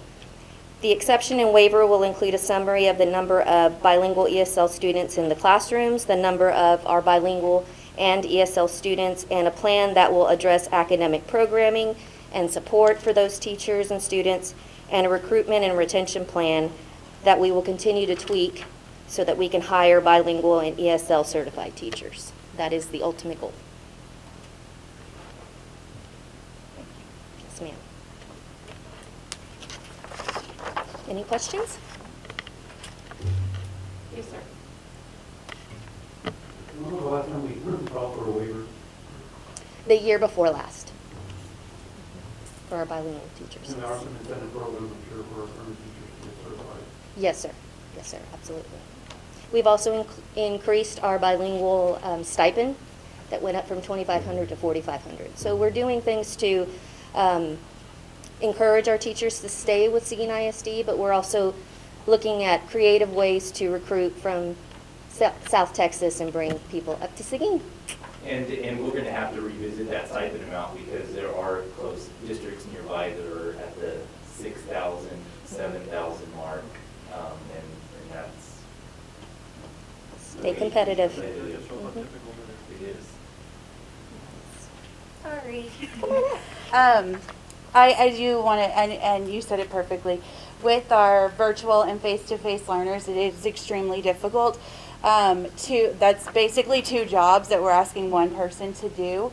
So I just want to let you know our numbers. In elementary, we currently are serving virtually 247 Ls. And so with Mr. Flores, we were able to consolidate all virtual just to him. Again, he's sitting at like 25 students.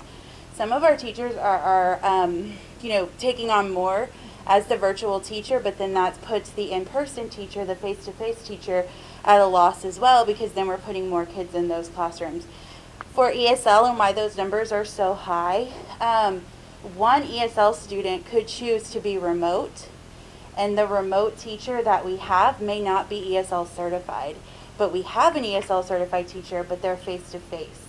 And so we were not able to pick and choose who's going remote and who's not. And so just those numbers, 247 virtual Ls in elementary, 295 in person face-to-face. At the middle schools, we're at about 80 virtual. The rest are face-to-face. In the high school, we're at about 70 virtual. So that's why a lot of those ESL numbers they do look high, but it's because of the COVID. So I just wanted to Thank you. say that. So if COVID was not something that we're living with right now, the ESL number of teachers would go down? Yes, Right? yes, Tremendously down, yes. Who yes. goes through those teachers that step in Absolutely, to take that down? absolutely. That's clarifying, but I was wondering. Thank you for asking that. Anyone else have any questions? Thank you, Ms. Moreno. Thank you. All right, last up on our reports and information items is a report on the Board of Trustees continuing education hours. And we do have a number of different categories where we have to attend trainings. We have our Tier 1 trainings, which is our local orientation, and then education code orientation or update. Tier 2 is team building and assessment. Tier 3 is continuing education and assess needs. Tier 4 is student achievement. And then there are 4 categories that all elected officials need to complete, and those are cybersecurity, child abuse prevention, open meetings, and Public Information Act. And I'm pleased to announce that all 7 of our trustees have exceeded the number of hours that are required. So round of applause, everybody. We're overachievers. We are overachievers, yes. I'm very proud of the fact that we're exceeding. I think we do put a lot of time and energy into our trainings. All right, at this point, I think we may need to take a break. It is 8:05, and then when we come back, I believe we'll be going into closed session. So let's take a 10-minute break. Let me go ahead and read this first. We will be taking a 10-minute break, and then only the board and Dr. Gutierrez and whoever he needs to call in will be back in this room. So the board will adjourn into closed session pursuant to the following sections of the Texas Opens Meeting Act, Section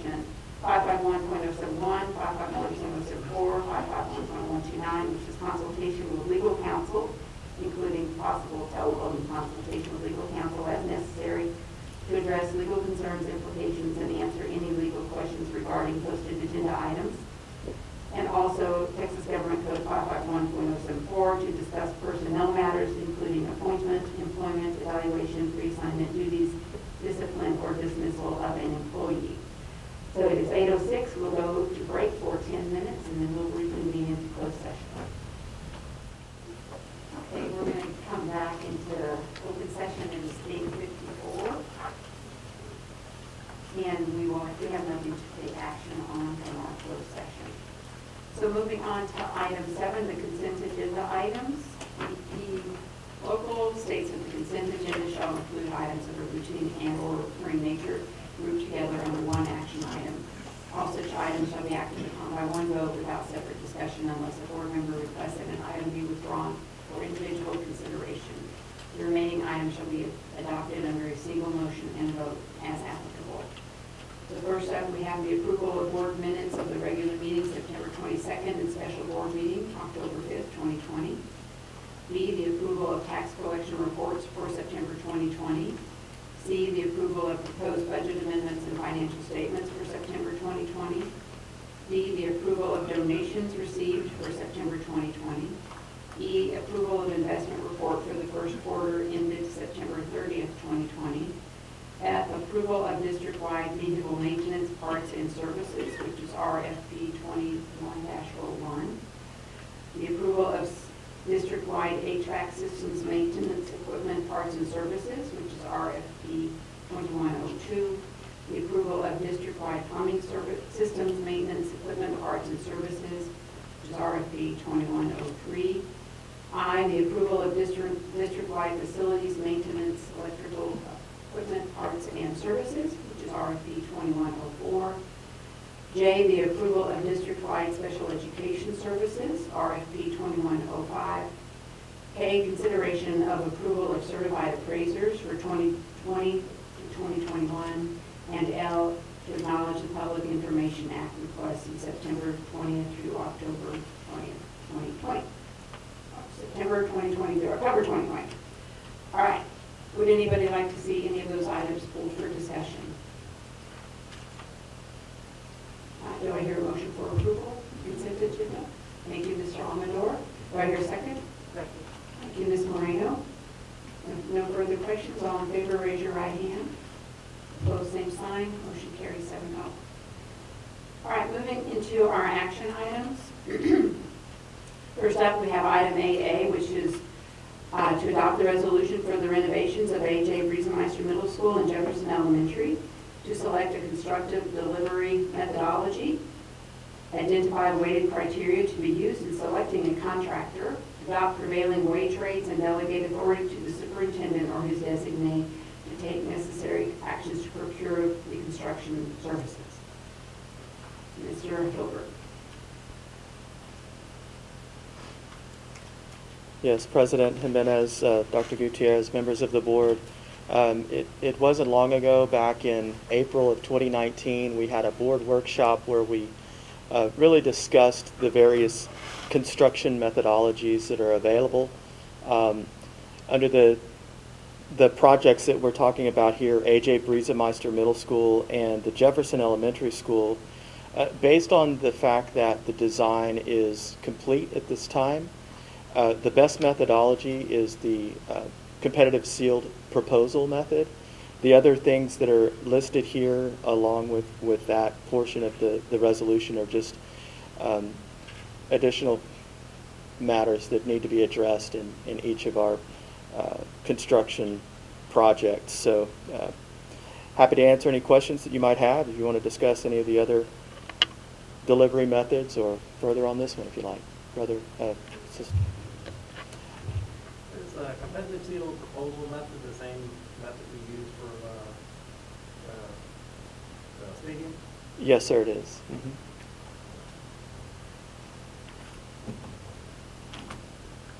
So there'll be no changes to that method? No changes in the methodology. You know, it's standard. There's really nothing Unless if you have a specific question, I'd be happy to answer that. But as far as the delivery method, it's exactly the same as what we've done at the stadium.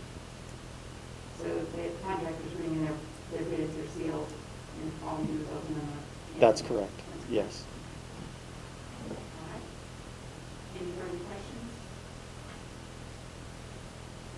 Not, do I hear a motion to approve this resolution? Thank you, Mr. Amador. And we have a second from Mr. Dickens. All in favor, raise your right hand. Opposed, same sign.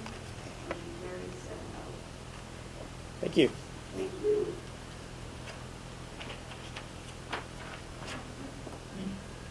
Okay, item B, which is the large item in our notebook, which is to discuss and consider a resolution granting tax credits to Caterpillar Inc. Number 160 pursuant to the Texas Tax Code 313.104.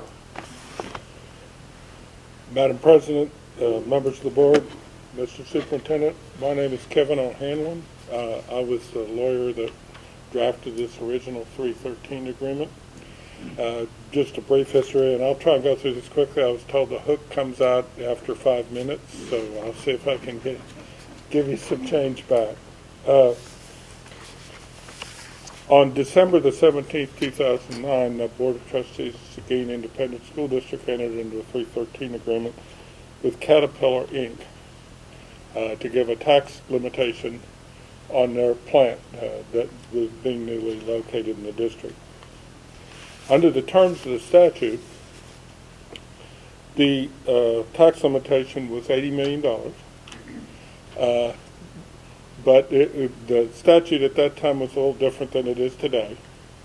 Under the agreement, Caterpillar paid taxes the first 2 years, and then they were entitled to a tax credit for that, the difference between $80 million and what they paid, tax on $80 million what they paid, for that period, beginning in the 4th year after the start of the agreement. Well, Caterpillar never applied for a tax credit, but it's not too late, and that's what they're doing now.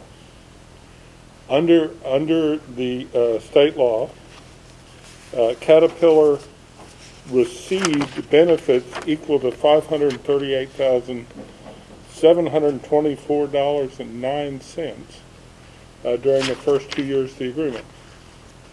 The way that the tax works at this point is they get a credit against, this is the 11th year of the agreement, which means the property is fully taxable. They get a tax credit against their current taxes for 2021 on the property. That amount is about $2.1 million. They're still going to owe 1.6, but they're going to get the $500,000 against that. Once we apply that credit to this year's taxes, they will have used it all. They can get up to 100% tax credit in years 11, 12, and 13, but they're going to get fully reimbursed in year 11. So this will be a one-year deal. Now, under the provisions of Chapter 313 of the tax code, the district, after it gives the tax credit, is entitled to be reimbursed dollar for dollar by the Texas Education Agency. What is before the board tonight for your consideration is a resolution that would authorize the issuance of the tax credit back to Caterpillar and setting in motion the process for which ultimately you'll get reimbursed. The way this works is that if you adopt a resolution, which should be in your board book, the district will literally issue a credit certificate that goes to the tax collector for the $500,000. They will then use that to reduce their taxes because it's fully taxable this year, from what it would otherwise be. And after they pay those taxes, because state law requires prior to applying for a tax credit, they have to pay all the other taxes that are due. As soon as they pay those taxes, we will submit that with the credit to TEA for reimbursement. The reimbursement process takes about 4 months, but it won't commence until they have paid their taxes. So I'm not sure whether they're going to pay them in December or January. They have to pay them by the 31st of January. So it's about 4 months after that. Now, what happens in the event that we don't get reimbursed by TEA? Section 3.1 of the agreement that we entered into in December of 2009 provides that in the event that we incur a cost that is not reimbursed, then the company is required to cover that cost as an item of expense. So in the event we put that in there, specifically in case TEA got rid of the reimbursements or something of that nature, so that we would get our money back if something happened to the state. Because, if you're worried about whether or not they'll pay it, one, they're a reputable company, but two, if they don't reimburse you, they're in violation of the agreement, and they would have to give back all of the tax benefit that they received during the entire term of the agreement, plus penalty and interest on that agreement. So they're powerfully incentivized to settle up with us in the event they don't. We've been doing these tax reimbursements since the first one we did was 4 years after about 2007. The state's been paying them. Some years are slower than others. This year won't be super fast because they're all huddled in the basement because of COVID. But the district will get its money in the fiscal year, and if they don't, there's a fail-safe device. So based on that, we're recommending that you adopt a resolution because it will have no cost to the district, and it'll be essentially completing the deal that we made with Caterpillar about 10 years ago. Do you have any questions? If not, do I hear a motion? Madam President, I move to adopt the resolution granting tax credit to Caterpillar Incorporated. I have a motion from Mr. Jenkins. Do I hear a second? Second from Mr. Guerra. No further questions. All in favor, raise your right hand. Opposed, same sign. Motion carries 7-0. Thank you, Mr. Thank you very much. Good night. Thank you.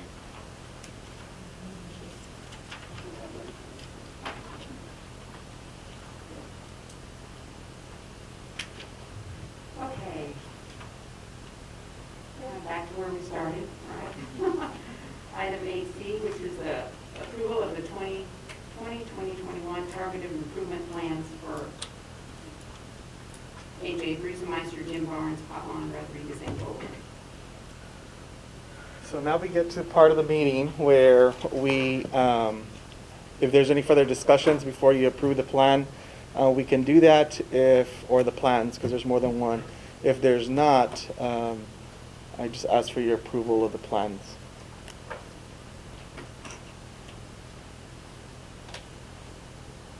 I'm sure y'all read over all of those. Y'all have any questions? Yeah. We had a lot of reading this weekend. Madam President, for approval of these targeted improvement plans. All right, Mrs. Duncan has made a motion to approve the targeted improvement plan. Mr. Guerra, second. Any further questions for Mr. Cantu?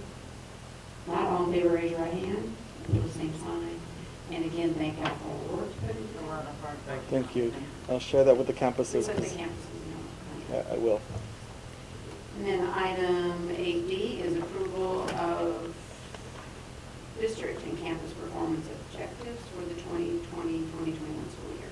So every year we bring these to the school board to talk about our goals and our performance objective for each year. This year I want Ms. Cindy Borton to present the presentation and then answer any questions that you may have about our process and what we do in creating these goals and the performance objectives. So Ms. Borton.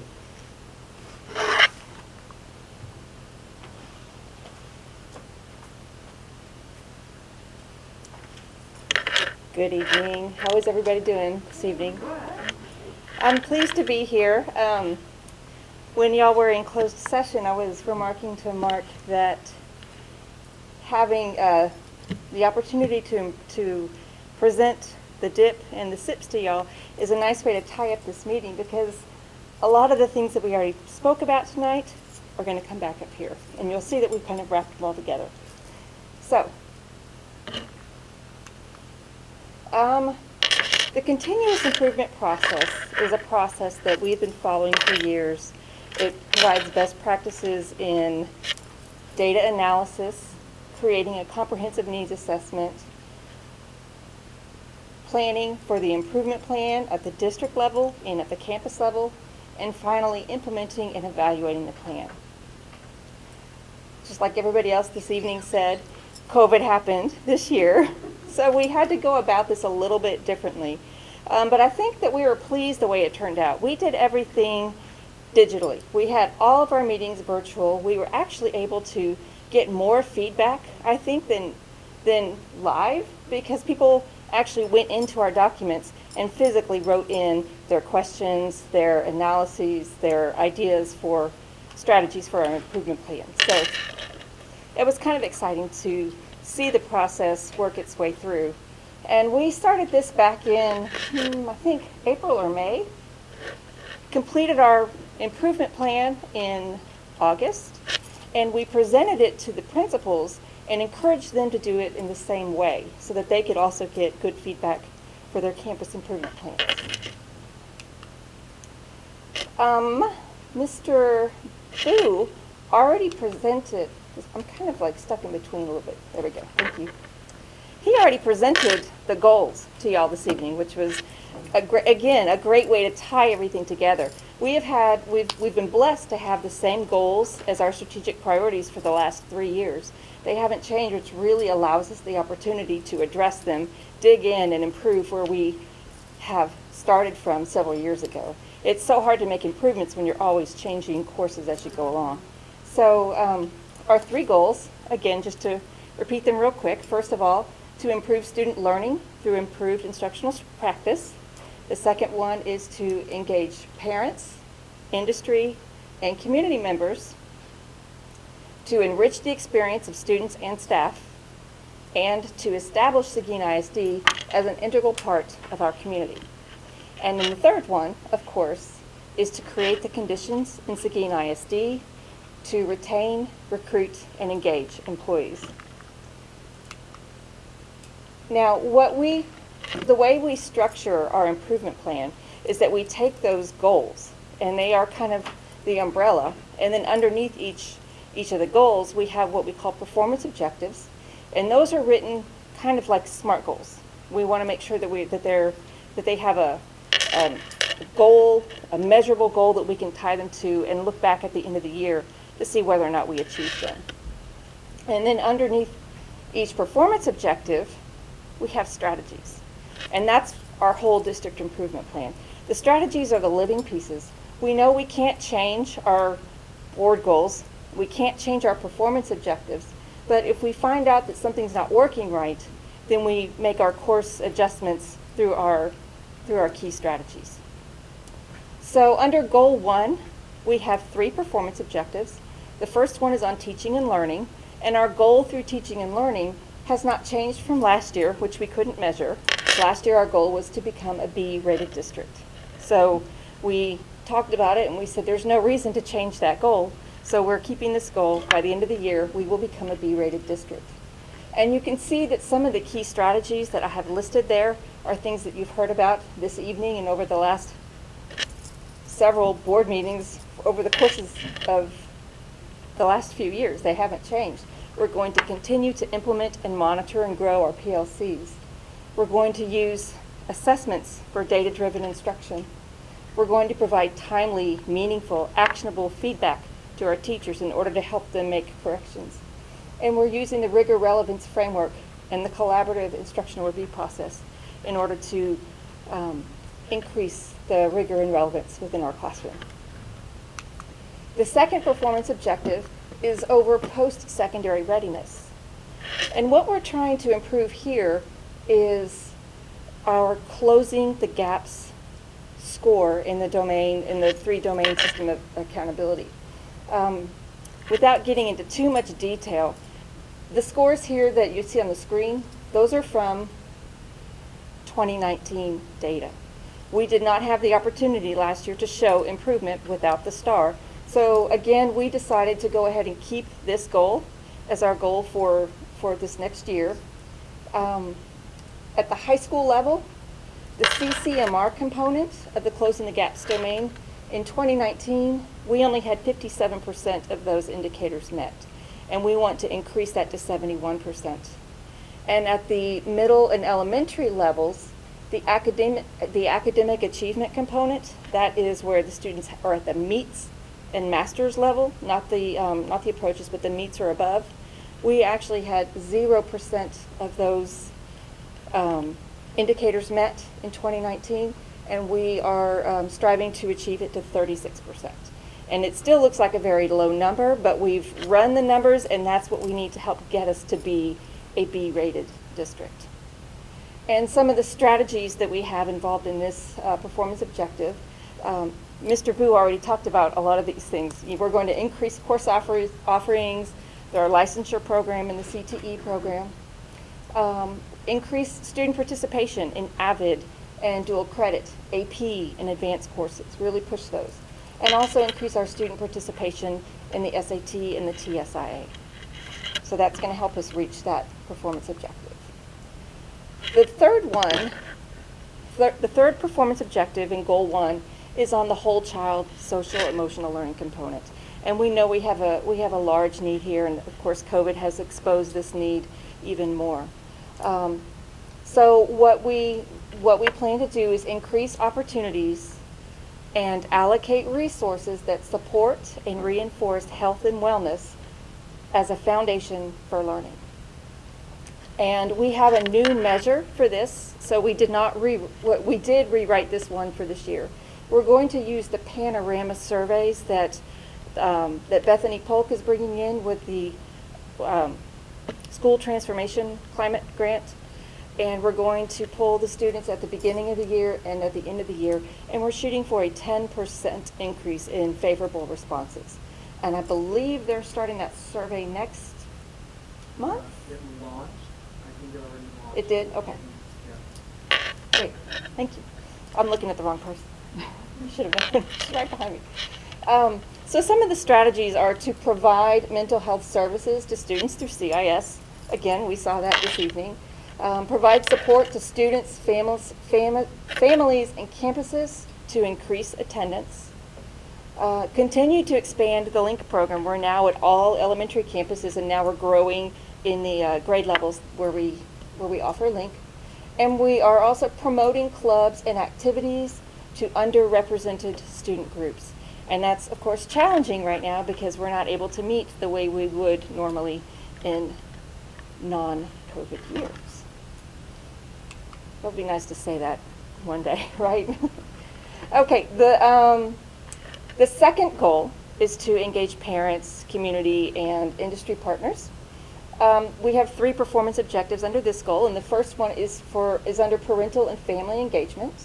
And we have kept this goal. We are going to increase the number of opportunities for teachers and staff to engage in meaningful dialogue with parents and families by 15%. There's some things that we can do at the district to help facilitate this. And one of the things we've been talking about for years, we're going to put it into place this year, is establish a parent empowerment series. And we would like to engage and educate parents in matters relating to academic achievement, education programs, and student wellness. So the idea is that every month, somebody that runs a program at the district level will have a parent empowerment meeting online. We're still kind of working out how it's going to work. Right now we're in the process of establishing a calendar for it and getting putting meetings on it that families will find important and relevant, and that they will attend. So we've been hearing from campus surveys over the last couple of years that parents would like us to provide something like this for them. So we're going to go ahead and just give it a shot in this COVID year. And then we also, at the district level, we provide coordination for campuses to have parent and family engagement activities on their own campuses. The next performance objective is on public relations and communications. And I'm giggling at this one because we already talked about Facebook and Twitter this evening. The idea behind this measurable performance objective is that through Facebook and Twitter, we get the word out to a lot of people. And so the more followers we have, that means that we're reaching people through public communications.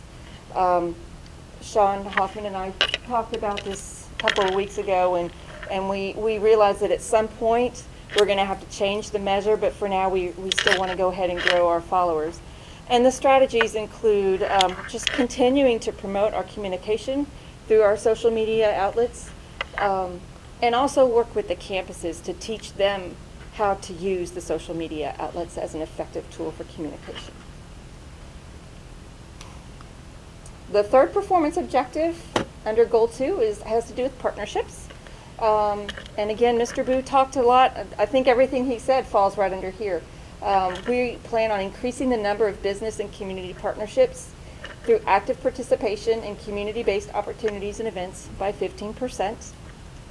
And we collaborate with everything that he said, but we also collaborate with the Seguin Area Chamber of Commerce, Seguin Economic Development Corporation, CTTC, so we'll continue to create partnerships with them.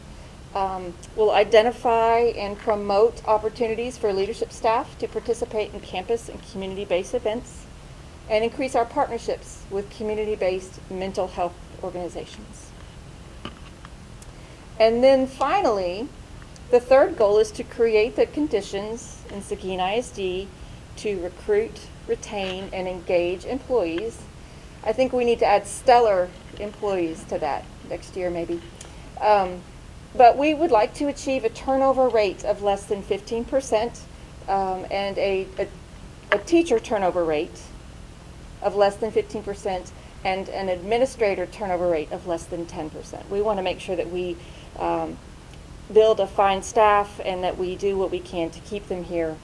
So key strategies: provide research-based continuing leadership development programs, provide research-based mentor programs, provide competitive compensation packets that we spoke about earlier this evening for our bilingual certified teachers, providing targeted professional learning opportunities for new and returning teachers, and provide instructional support to teachers in the virtual learning environment, which we need a lot right now.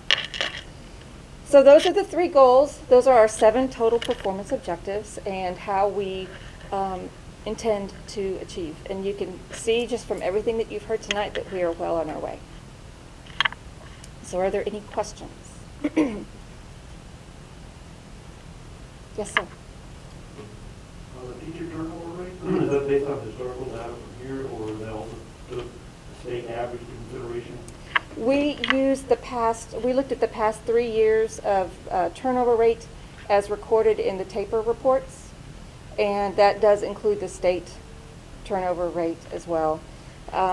Several years ago, I think going back to 2012, when we had a site visit from TEA, one of the things that they remarked on was that our turnover rate was too high, and we just couldn't get our programs off the ground because every year we had to go back and retrain everybody from the ground up.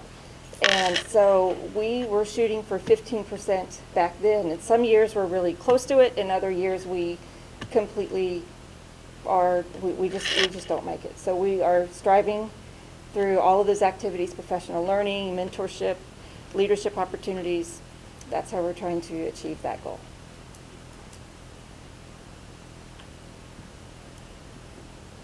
No further questions? Okay.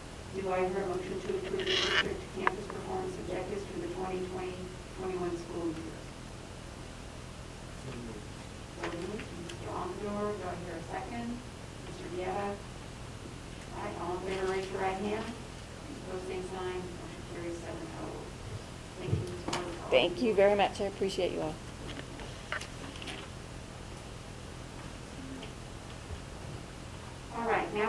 take a look at a possible approval of local criteria for identification of students at risk of dropping out of school. All right, last one of the night for me. So we've been working with, again, Ms. Borden, Mr. Lewis, and really thinking about what we can do to continue to code our students who are at risk of dropping out in a way that we also brings in some additional state comp ed funding so that we can serve them better. So every year we need to identify students who are at risk of dropping out. There's 14 different criteria. They include anything from failing 2 or more classes in a year, being pregnant, being an L, right, so limited English proficiency, being on probation. So there's many different criteria, 14 to be exact.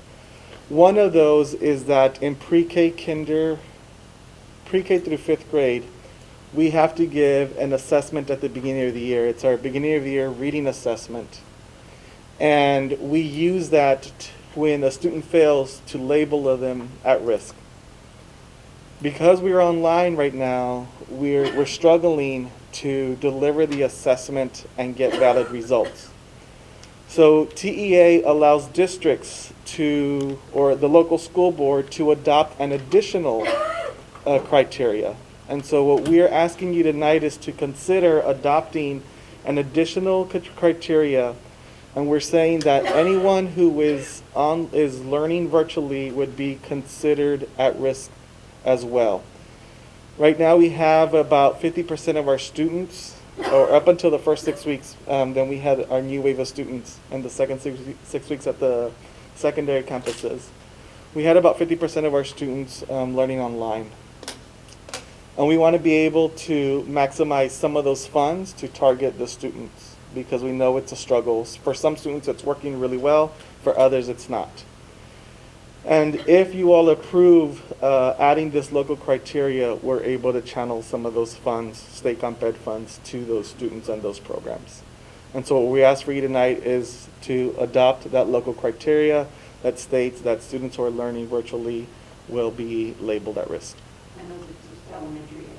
And that is, yes, thank you for the clarification, that is from pre-K through 5th grade, because we're struggling to administer that reading assessment that we would otherwise use to label them. Thanks. Any questions?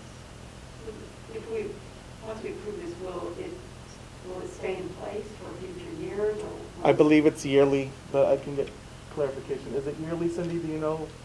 I'll have to get clarification on that. We'll follow up. Okay. And so we still have about 50% of the elementary students learning online? We do up until November the 9th. That's the end of the first time. Correct. All right. Does anybody have any additional questions? Not do I hear a motion to approve the local criteria for identifications of students dropping out of school? Thank you, Ms. Moreno. Do I have your second? Ms. Duncan? All in favor, raise your right hand. Opposed, same sign. Motion carries. Thank you. Thank you. Help those kids as much as we can. All right, item 8F is the consideration of the submission of a class size waiver to the TEA. Ms. Moreno.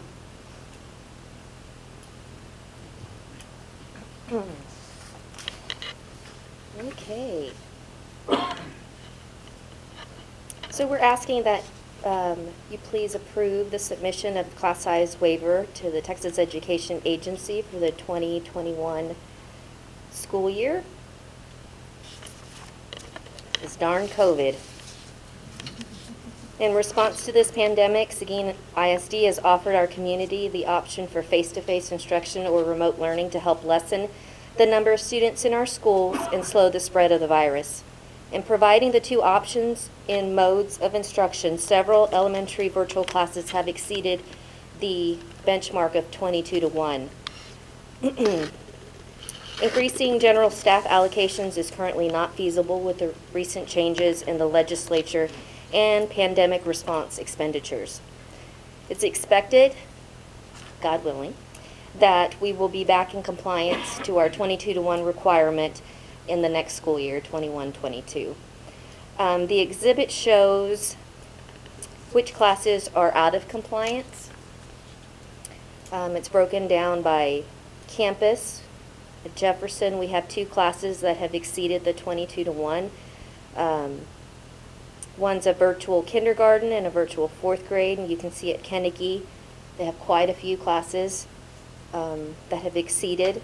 Again, these are virtual, but I also want you to pay close attention to the classes where teachers are doing both modes. You can see at McQueenie, we have 4 classes. Potlawn has 6. Rodriguez has 6. Vogel has 3. And Weinert has 3. So Kennedy's the only one that has the virtual and the face-to-face? What are their numbers? We're saying 50% of them are learning virtually, but in Kennedy, are their numbers higher, or is there a higher percentage of students that are learning virtually? Yes, ma'am. Yes, ma'am. What are these yellow highlighted areas? Those teachers in particular are taking more than one campus. Since they are bilingual, we have a limited number of bilingual teachers, so they're taking several students virtually from other campuses. Please tell me we're not the only school district that's dealing with this problem. No. And what happens when all of the kids, is it all come back? Well, we're looking at projection numbers right now. They're not all coming back. And that's what I spent most of the afternoon doing, was going and figuring out how we can alleviate specifically the teachers that are doing both modes. We don't want a full class back, but that'll be better than having a teacher that's having to split her time in between teaching the whole group and then jumping in front of the computer to make sure that the kids are following along. That's not feasible. That's not a long-term plan that we want. At this point, I think we're going to be able to make it happen. We're going to be scooting very close, and classes are going to be breaching that 20 student limit, but I think we'll be able to accommodate each classroom being in one mode at the elementary level. Secondary, that's an almost impossible task. Yeah, and the thing with elementary that makes it more of a challenge is, in many cases, they're teaching all of the content areas. So you're teaching all of the content areas in 2nd grade, science, social studies, math, ELA, and then you're juggling classroom management in the online virtual world and face-to-face, and it's really taking a toll. And I think that there are plans to alleviate that, but it's at secondary that's the challenge, that there will still be a lot of teachers that are doing both at secondary. But the plus side at secondary, for the most part, middle school, you teach one thing. You teach 6th grade science. And at elementary, you're responsible for all content areas for the most part. And we're still going to be expected to administer the start bill. Yes, we were talking about that today, the Bexar County Superintendent's Zoom, and it looks like that's not going to change. And we're fine. If they want to roll out the STAR, engage where our kids are, what we're struggling with is the accountability piece. I mean, when you look with the impact of it, a teacher who's teaching both modes of learning, 31 kids, I mean, that on top of what these kids are going through at home because they're not in our buildings, and there's just a lot of factors that are going to impact our performance, and the expectation that kids have to grow 2 years. They want to see student growth for 2 years. And school districts like Seguin ISD bank on that student growth, and we were banking on that last year, but there wasn't any STAR. But the challenge is we're not going to have that student growth for our 4th and 5th grade students because they didn't take STAR last year. So there's a lot of concerns, and hopefully things will change and they'll listen during this next session.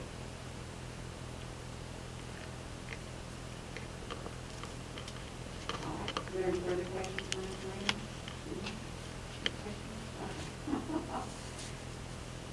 So do I hear an approval for the submission of the class size waiver to the Texas Education Agency? So moved. Thank you, Ms. Moreno. Do I hear a second? Ms. Burdette? All in favor, raise your right hand. Pose same sign. That carries. There you go. And you're going to stay in place. Yes, ma'am. Because last up is the personnel action. Professional employees. Yes, we are very happy that we found 3 new Seguin ISD members to join the team. We have Daniel Driver, who will be at AJB as a special education teacher. He is going to be in the EA unit, Essential Academics unit. We're extremely happy to welcome Ms. Rosalva Hernandez to Kennedy Elementary. She relocated from Harlingen. She's got 19 years of experience. And then we have our brand new Randy Terrell, who's extremely excited to join the Barnes Middle School team as a science teacher. And then we have our 2 resignations for your acknowledgement. Any questions? Any questions? And how many teachers are we short now? 2? We have 2. So I do have a motion to approve the new professional hires and the resignations as listed. Thank you, Mr. Guest. Do I hear a second? Thank you, Ms. Duncan.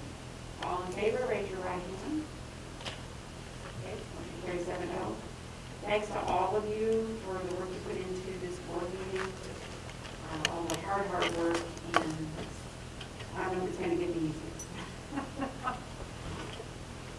All right, so last up on our agenda are board comments and requests.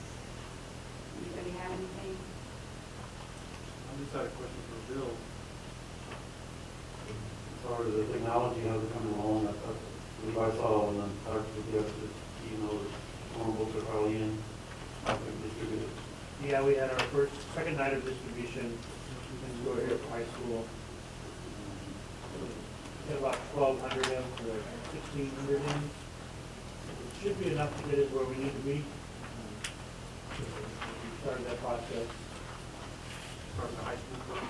Well, high school is only one for year 1, for 1-to-1. And then next fall would be the middle school rollout.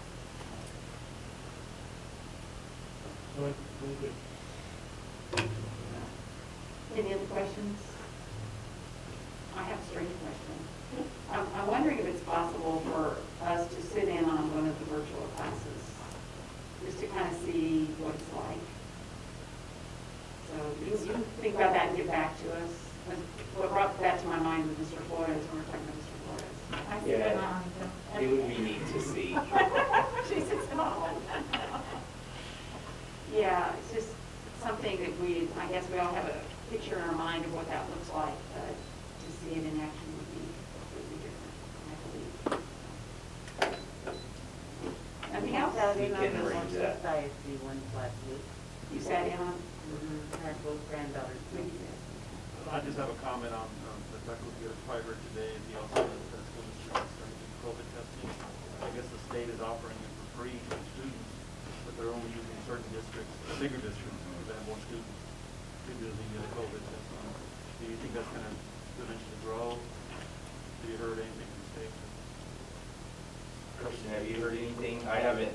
I know that they're piloting it with some school districts. There are some districts, big districts in San Antonio, that have a strong stance against it for a variety of reasons. And it's rapid testing, which just with our small community, we have had people test positive on a rapid test, but then negative on 2 PCR tests, so they weren't really positive in the first place.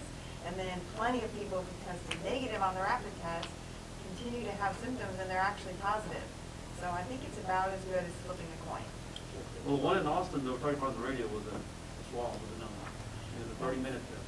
But even then, I think that there were more questions than Yeah, because they only go to like 30 minutes to get the result. Anyway, I'm just thinking that we start getting calls. It's not easy. They're just piloting I'll sign up for anything that's free. Yeah. And we'll give it a shot. We're open to once it's available. anything. You know. And what do the Guadalupe County numbers look like? Do they have their meeting this week or is it on Wednesday? So it's every other Wednesday. The hospital had 6 people in the hospital, but then as of today, Pinder from Emergency Management sent out saying only 1 person's in the hospital. And then when you look at Guadalupe County, but then DSHS, the numbers just are never the same. You know, so yesterday was 31 new cases, but I don't know that within Guadalupe County, the entire county.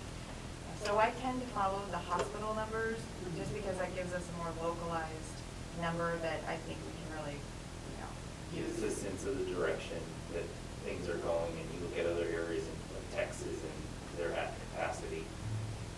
We're not there, but once the hospitals start seeing trends, then we know when to start taking precautions. There are places that are already having to shut down again. All right, do I hear a motion to adjourn? So moved. Got 2 people here. Ben and a second, Linda. Everybody raise your hand if you want to leave. It's 9:40.